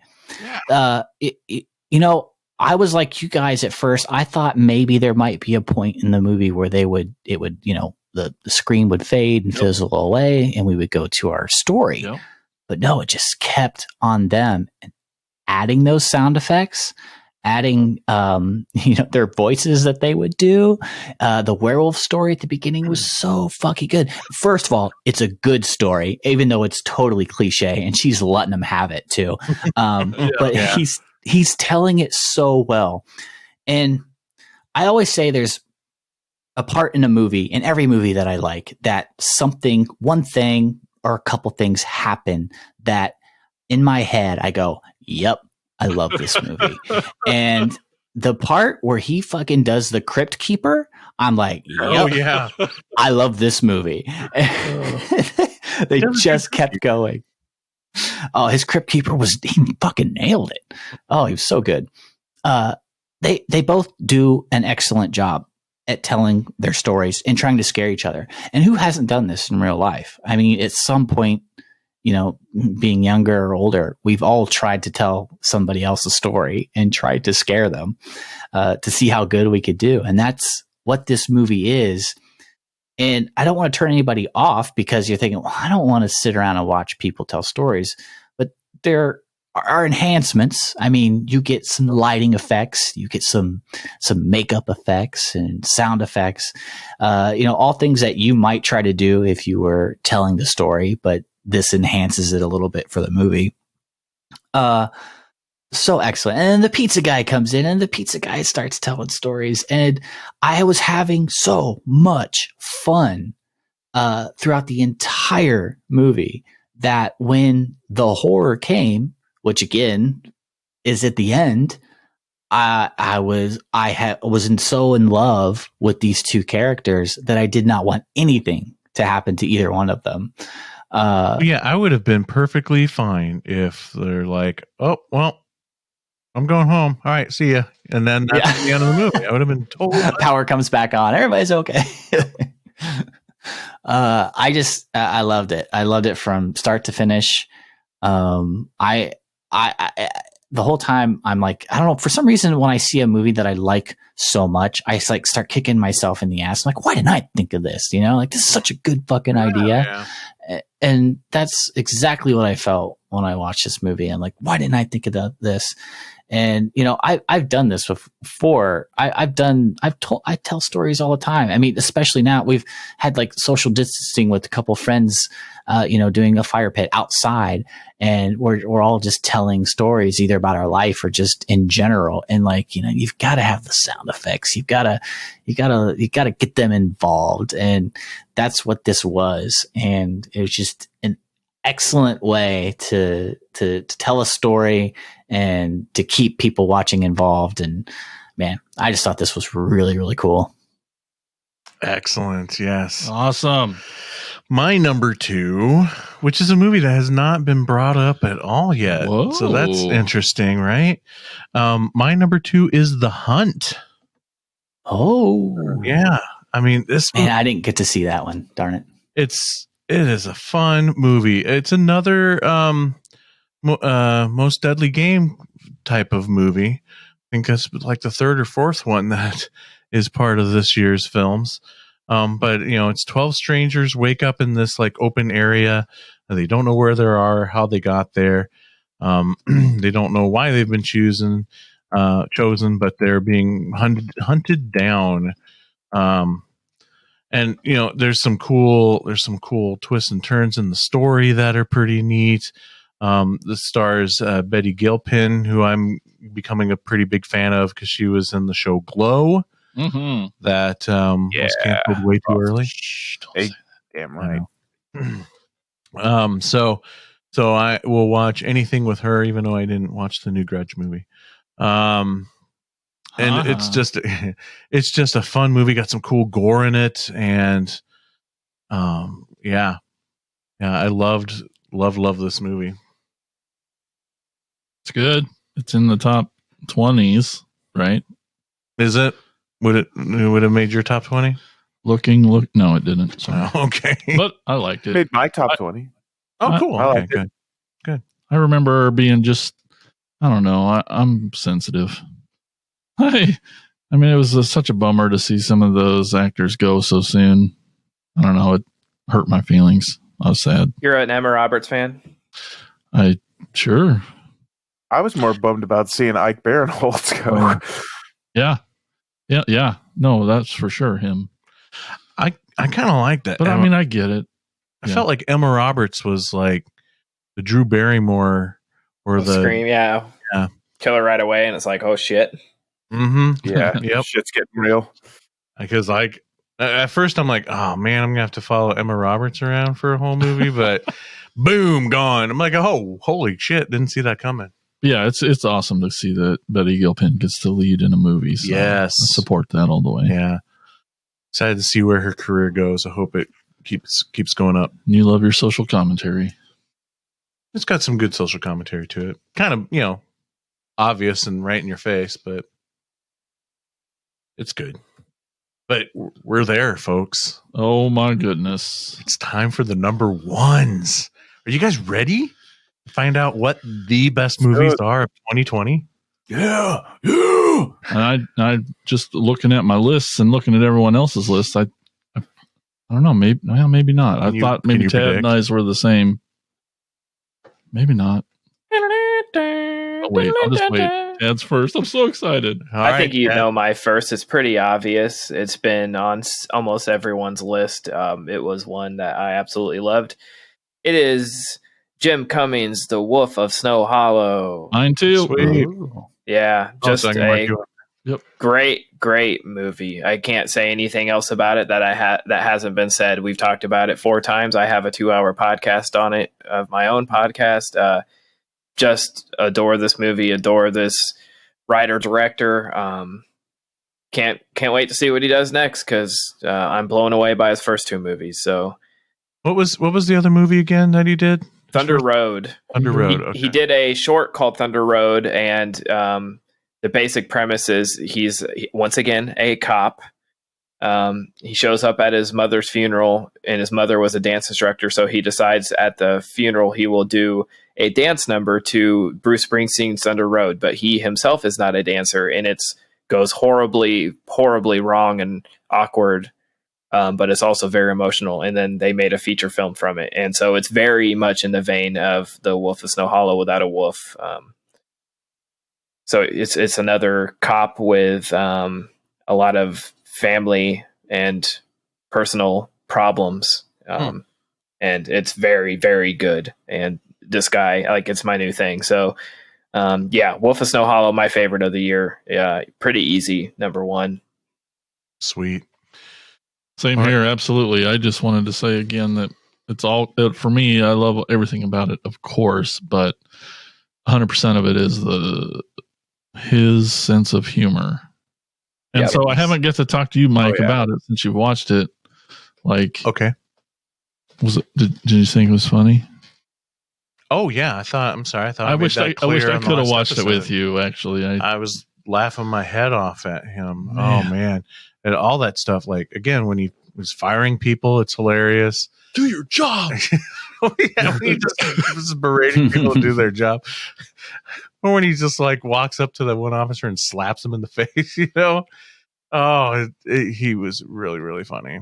Yeah, and like I said, it got a little darker for me when he kind of fell off the wagon, and you know, and like, oh, this isn't as much fun as the first half, but still, it didn't ruin it by any means. And what kind of movie has Ricky Lindholm as like the only straight, like grounded character out of the entire like sheriff's department? She's the one that should be getting the job. She should be getting the raise. She's the only one that's not freaking out, not fucking off on the job. She's clearly the most grounded character, and she pretty much just gets ignored the whole movie. Yeah, it's true. I didn't even really think that deep into her character, which goes right along the theme of her character in the movie. And she's even the one that figures it out before everyone else. So, yes, great movie. Cool. Yeah, I can't wait. It's going to be the first thing I watch when we're done with this. I know y'all are lining up comedies to watch. Well, it's got a lot of comedy in it. I cannot wait to watch it again. I just didn't want to burn any time not watching new stuff, you know? Yeah. But I just can't wait to rewatch it. That really gets me excited to know that you want to jump right back into one of these movies. Absolutely. Andy, what's your number one? Oh my gosh.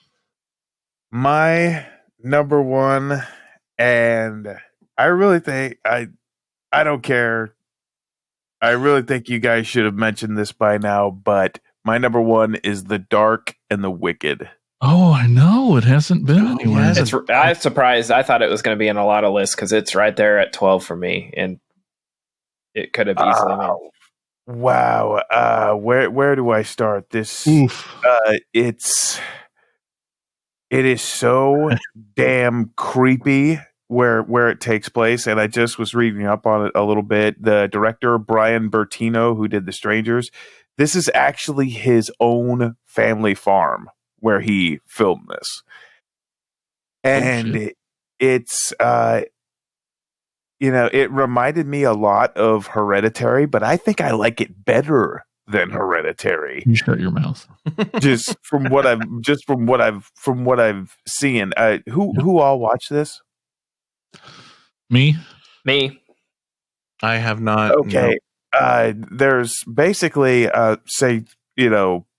similar to Hereditary, there's satanic forces just wreaking havoc on this family out on this secluded farmhouse.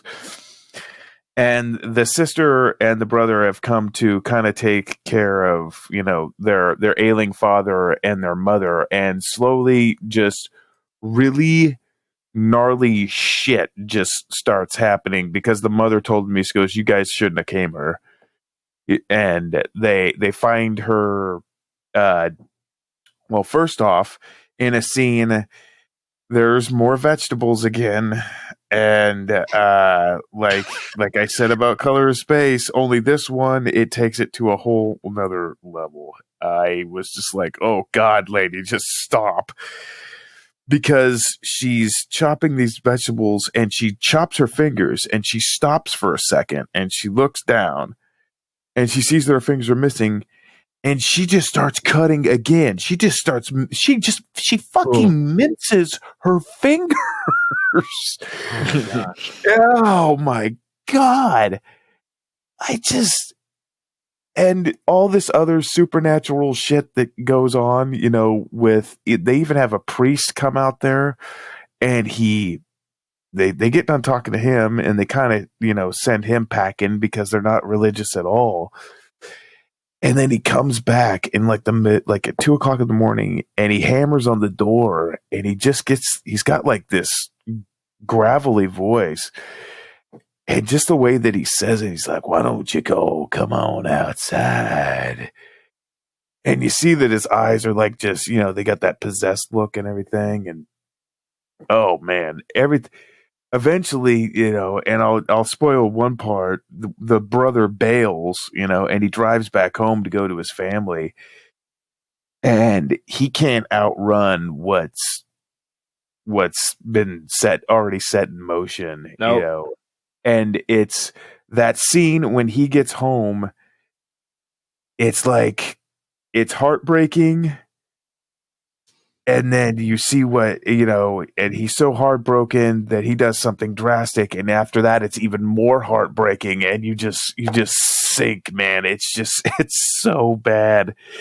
And I don't want to spoil it because, man, it's such a kick in the nuts. Yeah, I mean, I rank this number one because A, it's good, and B, I mean, it's a straight up freaking horror movie. There's no debating that. I mean, it's just, it's got gore. It's got creepy elements. It's got, you know, I mean, it's got everything pretty much. Highly recommend this. That's why it's my number one movie. It's, yeah. I mean, It's if you dark liked, and wicked. exactly. I mean, if you liked Hereditary, Jason, did you say you watched this? Yes. Okay. What did you think? I figured it's in the same ilk of. Yeah, I agree with what you said with all of it. It's a heavy fucking movie, and it's a tough ride to ride, but it's beautiful. The characters you're with them, and it's tough. Yeah, no, it's really good. I wanted it on my list so bad. I just couldn't, but I'm glad it made it on yours. That's awesome. Yeah, it was a little heavy for me. That's not a bad thing. It's just for my list, just sort of like Vivarium. It was, and The Deeper You Dig, and there was a lot of sad movies, and this is a sad movie. There's not a happy moment in this one, and it, like I said, it made right outside the top 10. Really, really good. I feel like maybe, and this was probably the best out of them, but there was a lot of like sick parents and possession this year, and there was. I was just exhausted of that. But this one probably did it the best, I would say, out of all of them.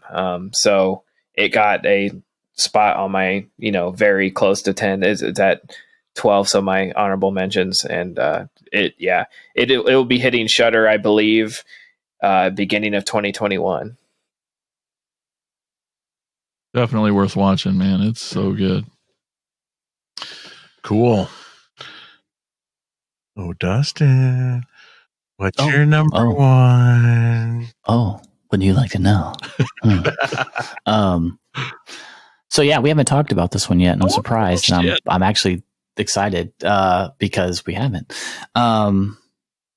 Boy, I'm surprised we haven't talked about this. I love this movie. I loved it so much that after I watched it, I reached out to all you guys on the chat to see if you had seen it. And everybody was kind of like, meh, yeah. And I don't know if we all saw it or not, but I knew right away after I got done watching this movie that this was going to be my number one this year, just because it was so fucking cool. My number one is Uncle Peckerhead. Oh, nice. Wow, number one, huh? Number one. Yes. Wow. Dang it. I loved this movie so much, and Jason, I'm surprised you haven't watched it yet because I think the rock and roll part of it. Yeah. Gosh dang it. Indie bands. Yeah. They nail the DIY scene to a T in this movie. Man. And every trope that we have ever been in, have ever experienced on the road, at a show, they experience. Damn. And not only do they experience all those things, which there are many good things, but there are a lot of bad things. On top of those bad things, they have to deal with a roadie that turns into a demon at night, eats people. Yeah, most roadies are hard enough to deal with. I He's love. awesome when he's not a demon. He is. Yeah, he's. At first, you're kind of he's off-putting at first. Obviously, that's probably what his character needs to be. But I love the band. The band is so cool. They're so naive. They quit their jobs to go on a tour, a 6-day tour, which just shows how naive they are. They're thinking that, hey, we'll go on tour, we'll make it. Their van gets towed. Very real scenario. They end up getting with this guy named Uncle Peckerhead, who has a van, who heard their situation and lets them use his van, but he has to go along with them. He has to go to all their shows. So he does that, and they go to their shows. And again, like every scenario you could ever think of, not everyone, but there are a shit ton. Showing up to a show, having the promoter just be like, showing up before the fucking promoter, having to almost fight the sound guy. There's a scene in this movie where the sound guy is like, all right, give me the kick, and the drummer's giving the kick, and then it's a bunch of feedback. He's like, all right, get me vocals, and the guy goes up to the mic, and it's like huge amount of feedback, and finally the drummer's like, fuck it, let's just play. Like, I've been in that scenario before. I've had to deal with the fucking sound guy that doesn't know what he's doing, and you're just like, fuck it, we'll fucking play. And they're good. They're like a good band, but they're playing for nobody. And that's just how it is. It's how it is. And I love how it's like the second to last show on this amazing 6-day tour, and it's this little shitty house show. I love that house show. That couldn't be more legit. Exactly. Like that house show. I've like every show they play. I'm like, I've played that show. And Jason, I know you have too, for a fact. Like they nailed it. And there's a shows where like the people are into it, and then they're not into it. And then there's the shows where nobody's there. But I want to get in more to the demon part, because he turns into a demon at night and he eats people. So that first night, they don't get all the money they probably should have got, but there was nobody there. And, bar doesn't pay out too much if nobody's drinking. So Uncle Peckerhead turns into a demon and eats the promoter, and then they get the money. And they're like, well, they're kind of cool with it. One of them is like kind of offset about it, but they're like, you know what? We're on tour and we need the money, It's like, so they play along with it. And, the music they play in the movie is excellent. I think the band sounds great. Even, it's like pre-recorded stuff, but it just sounds really good. This music is good. The gore is fucking brutal at points when he goes nuts. I mean, I'm talking like vomit and shit and just everywhere. It's just disgusting. It was so much fun that I think that's the only movie I've reached out to you guys in a long time where I'm like, have you seen this movie? And I just I just had a lot of fun with it. I related to it so much, and especially at a time where I can't play a show anymore. I mean, we can't play shows. You shouldn't be anyway. But it was like, man, they just fucking nailed this. I felt like I was there with them, and it felt really good. And it was a horror movie. So it was like two things in one that I love so much, like mashed together very well. Is it me, or did that Shiloh guy have the most punchable face I've ever seen? Oh, I met that guy. Not him personally, not that character, but I met that guy at a fucking show, and I hate him. We all hate him. We've all met him, and he sucks. Like, yes, he did it so well. Yeah, like what a jerk off. He's like, it looks like we looked at the poster and looks like you guys are opening. And I thought, maybe we'd be bringing in the most people. We might close. And they were supposed to be closing. I'm sorry. So like, it's just that fucking douchebag mentality of like, I'm in a band. We have a really big following and we should be closing. Oh yeah. It's like, I want you to die in the worst way. I can't wait until Uncle Peckerhead gets you. And their band was shitty. They were. They saw. Oh my! The band was okay, but he was shitty. That was no. Oh my god, that band when they play, when you finally get to hear them play, you're like, of course that's what they sound like. That's their fucking shit. Like that's exactly it. Like, oh, it was so good. I can't wait to get this movie and watch it over and over again. I had so much fun with it. So good. I loved this movie too. It was so much fun. It was really funny, and being, best friends with a guy who has been in numerous bands and seen a number of his shows, and even gone on little mini tours with him. I totally get everything in this movie, so it is relatable, and it's a bummer that you're the only person that hasn't watched it, man. I thought someone said it wasn't that. I don't know. Someone my only ho-hummed about it, and I thought it was you. I just didn't want to. Well, my it. only beef is that I did not like the very ending. Yeah, that's what most people seem to not enjoy. Yeah. I honestly like to have my own interpretation as to what happens, but I think it's obvious what happens, but I like to think that something else different happens. So that's just how I feel about it. You might be thinking of me, Jason, because I watched this and brought it up first on what we watched, and I said I felt like it would have been a better short than a feature. I just felt like the joke of him becoming the demon and doing the shit, it just maybe it's like took too much, like took too long to get there, or they just did the joke too many times for me. But I really did enjoy it, and I just felt like maybe it needed to be tightened up a little bit. But Dad, there's metalheads in it, and those metalheads suck. Like they act like the real metalheads. And Uncle Peckerhead does his due diligence and takes care of them. I'm sorry. I just love it so much. I enjoyed it too. Yeah, definitely need to see it. Oh yeah, I'm definitely watching it right away. For the band stuff. Oh, for sure. I love it. That's what Green Room was so amazing because it nailed it, yes. didn't it? Like that was my number one that year too. Yep. And it doesn't take very much if you have a band and it's horror for me to set it this number one, obviously. So Black Roses. That's the one exception. Sorry. Rock and Roll Nightmare. There's the two exceptions. Okay, so that leaves me with my number one, and I don't know. It's not going to be very. It's going to be a little anticlimactic because we all know what it is. It's definitely Freaky. Oh wow! Oh God, yes, Freaky.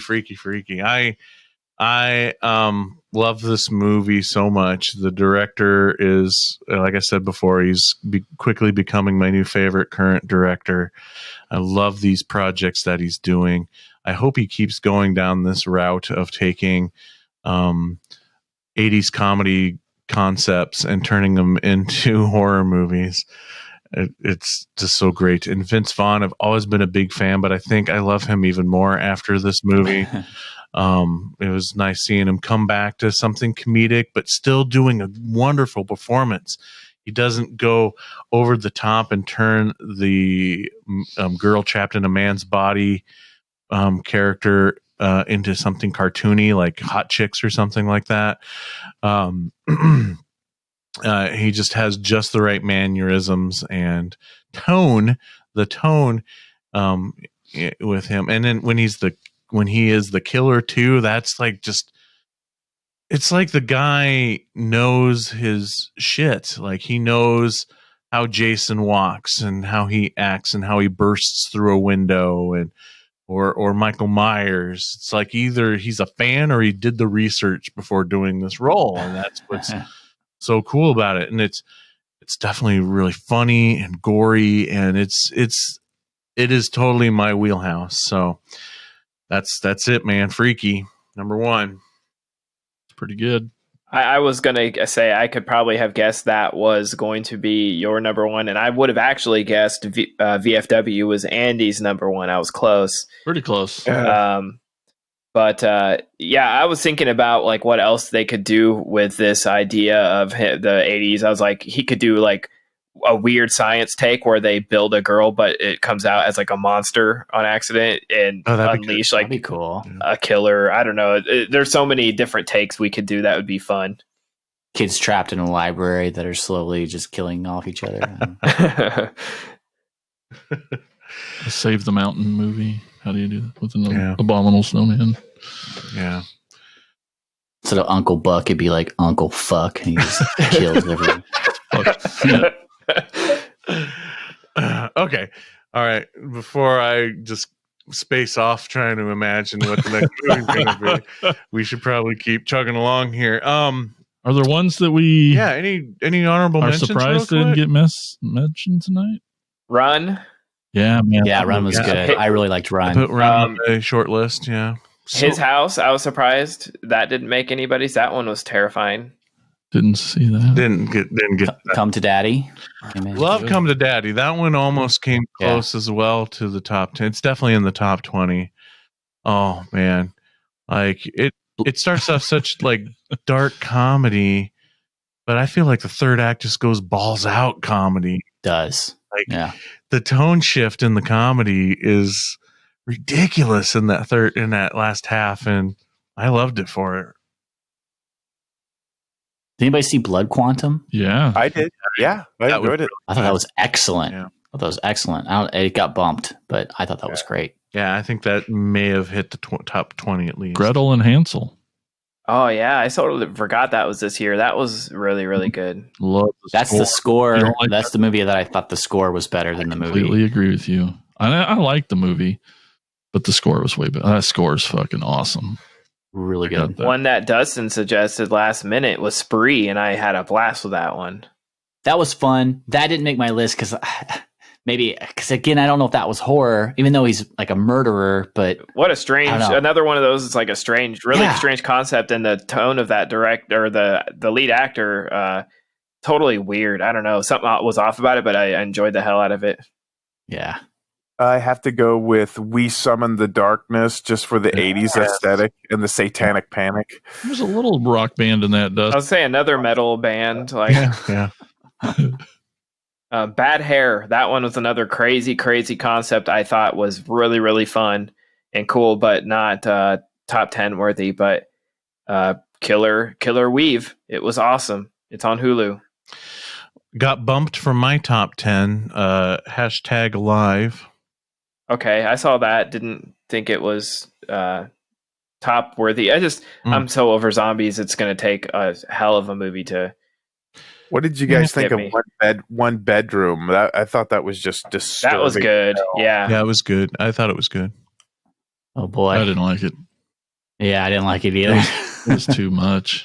I mean, I felt so much for that girl. I just thought it was Yeah, right. it went over the line to straight cruel. Like I didn't like Absolutely. it. I didn't like it for that. Just like I don't know. It just turned you off from the whole movie. Yeah, it did. It did. Just because it was just so Yeah, I can unwarranted. understand I just thought it was too much. I guess I had a hard time with it. I mean, total concept, great. The ending was awesome and fucked up. But yeah, One that I was the only one that saw it, and I'm bummed because I need to talk about this movie. Because it stuck with me, but I'm not sure if I like it or not. I mean, it kind of pissed me off, which I think is an appropriate reaction to the movie. So maybe it's because it's good. It's a great, well-made movie. The Lie. I almost watched it, but it looked too heavy for me. And you told me that to watch The Deeper You Dig, and it fucking bummed me out. I'm like, I'm not doing any of his recommendations again. Dustin throws me Spree, and I'm like, okay. you know what? I can't believe didn't make any of our lists. The Pool. I know. Come Yeah. on, what a great. Tad, did you see The Pool? I- You probably should. I did. I saw it last. Oh, saw it God. last year. We all like it. Sorry, I Dustin. really enjoyed Spiral too, which Yeah. was good. Spiral That was might be my top 15. Yeah. Dustin, how was Peninsula? That's the one regret Disappointing. I didn't get to. Oh, okay. Phew. Yeah. I love Train to Busan, Yep. and I was expecting something close to this, and this is a completely different vibe, completely different movie, and could almost just be a separate movie and should not be related to Train to Busan at all. It should just be a post-apocalyptic zombie movie. I was disappointed. Yes. The Rental, I felt like that was my number 20, and that was really cool and good. And That was good. I would say if there's anything that I feel like you guys haven't seen that I would really recommend is probably His House. It's on Netflix. It's totally scary and fucked up and really, really well acted and directed. So just go look at the poster. Don't watch the trailer or anything. Just if you'll see the poster and you're like, okay, Whose house? This His House. Run's house. Say what? It's actually a really sad story about a family fleeing Sudan during a war, and they are trying to save themselves and their family. So they're trying to get on this bus that's taking refugees away from gunfire, and they grab this child to get on the bus. They're like, we have a kid, and they stole someone's fucking kid, and then this haunts them forever. So they make it to the UK and they have this apartment, but things start appearing in the walls, and they're haunted by their evil, their very bad decision to steal this kid, and it is totally fucking scary. Yikes. It's heavy, but it's definitely it's made a lot of other top 10 lists.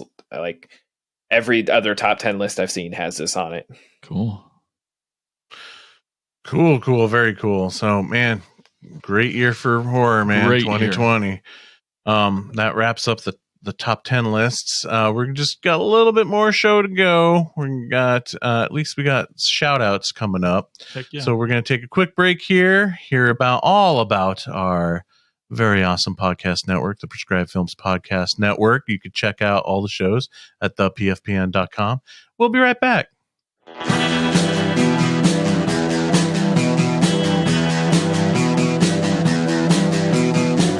You're listening to the Prescribed Films Podcast Network, home to hundreds of hours of free podcast entertainment. The shows on this network all have a common goal, providing you with the best discussions about movies and other forms of entertainment media. The PFPN hopes to fill your earholes with audio joy. Visit our website with links to all the other amazing shows at www.thepfpn.com. Thanks for listening.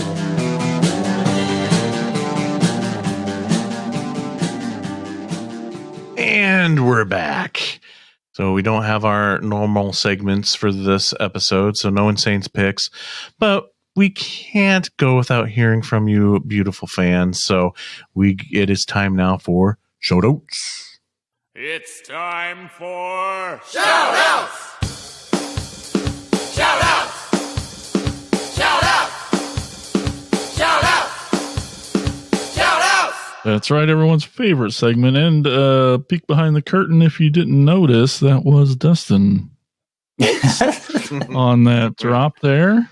He did that. That was pretty fun. All right, so we just, asked what your favorite shit from 2020 is. And we got I posted a little late, I'm sorry, but so we got a few answers here.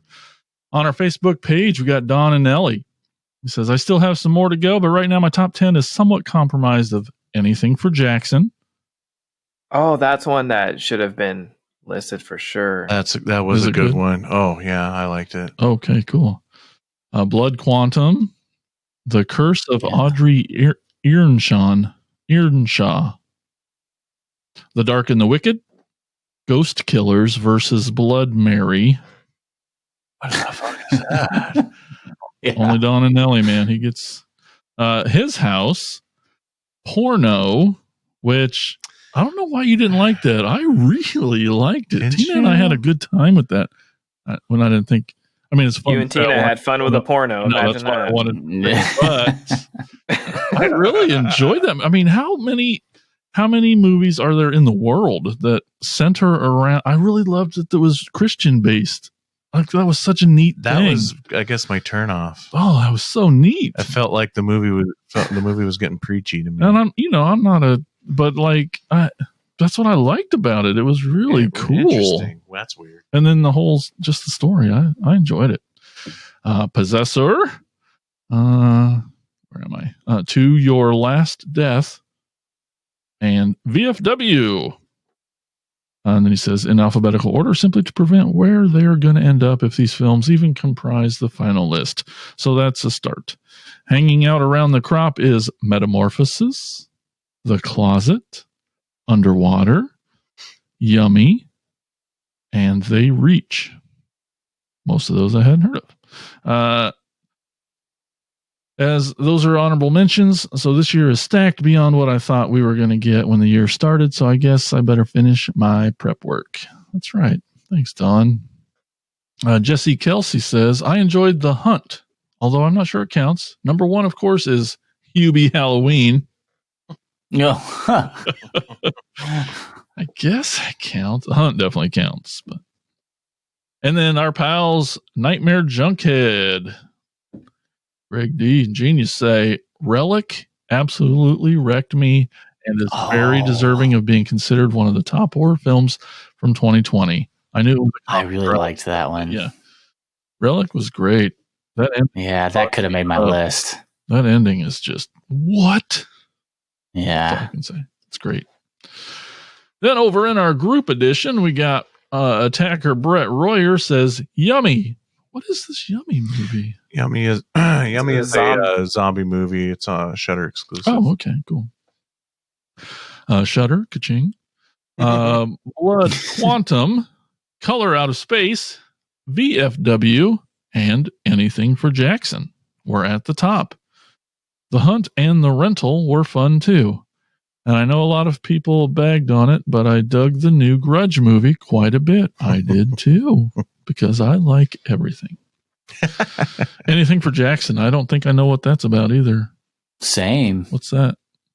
That is a reverse exorcism movie where some grandparents have lost their grandchild and they Whoa. kidnap a pregnant woman to try to put the soul of their grandchild into the baby. It's totally Wow. fucked, but it has a lot of funny stuff too. It's crazy, guys. Like, check it out on Shudder. It's really good. Shudder. It's wild because the old grandparent couple, you know, there's these Satan worshiping kidnappers, but they're just so polite. But they're sweet grandparents and they struggle with technology, and it's hilarious. Yeah. Reverse exorcism. That's awesome. And it's good. Yeah, Yeah, it's good. Yeah. After all that. Wow, that's awesome. All right. And there was nothing on Twitter, but over on our Instagram, we got Erica from Unsung Horrors. Definitely follow her. She's on the PFPN.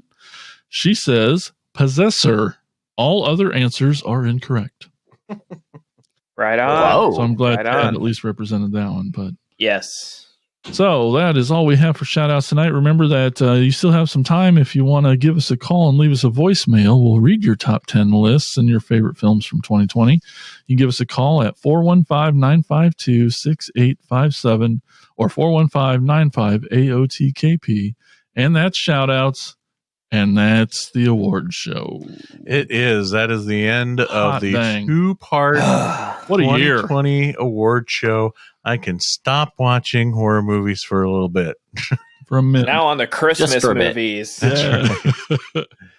But it's been a fun ride. And yes, these are some of our favorite episodes to do because we get to talk a lot about a bunch of different movies, current stuff. And you know, for somebody like me, it gives me an excuse to watch movies that I wouldn't normally watch on my own, and then get pleasantly surprised sometimes. Yeah, you Sometimes and, pissed off Yeah. because, you know, shit sucks. But sure, but you and Andy are notorious. Let's just put in that old VHS tape of that 80s movie. And so it's great to have the excuse to get you out of your comfort zone and watch. Everybody did like awesome this year. There was the I numbers know, were right? up. Like all the everybody. numbers. Yeah. And so this episode actually comes out January 1st. So let's make that vow of let's not wait until December to cram all these. Every freaking year. Not gonna happen. Yep. And I felt like we really cut it close this year because I remember Starting a little sooner before 2-3 weeks ago, everybody's still in like, the high numbers were, in the 30s. Right. And then I would look at like 2019's numbers and 2018 numbers, and I'm like, holy crap. Yeah, a couple years ago, we really put it in. Oh yeah. But anyway, so here's to a better year, and just as always, it's awesome that the horror movies keep coming out, and they're here, and they're as good as they've ever been. And I can already tell you my number one of 2021, Halloween Kills. Oh, we'll see. I think mine's going to be Psycho Gorman. Oh yeah, that's going to be up there too. And special thanks to Dustin for being on. Yeah, anytime. Wait a whole year to get you back. Come on. Don't say anytime because we will take advantage of that.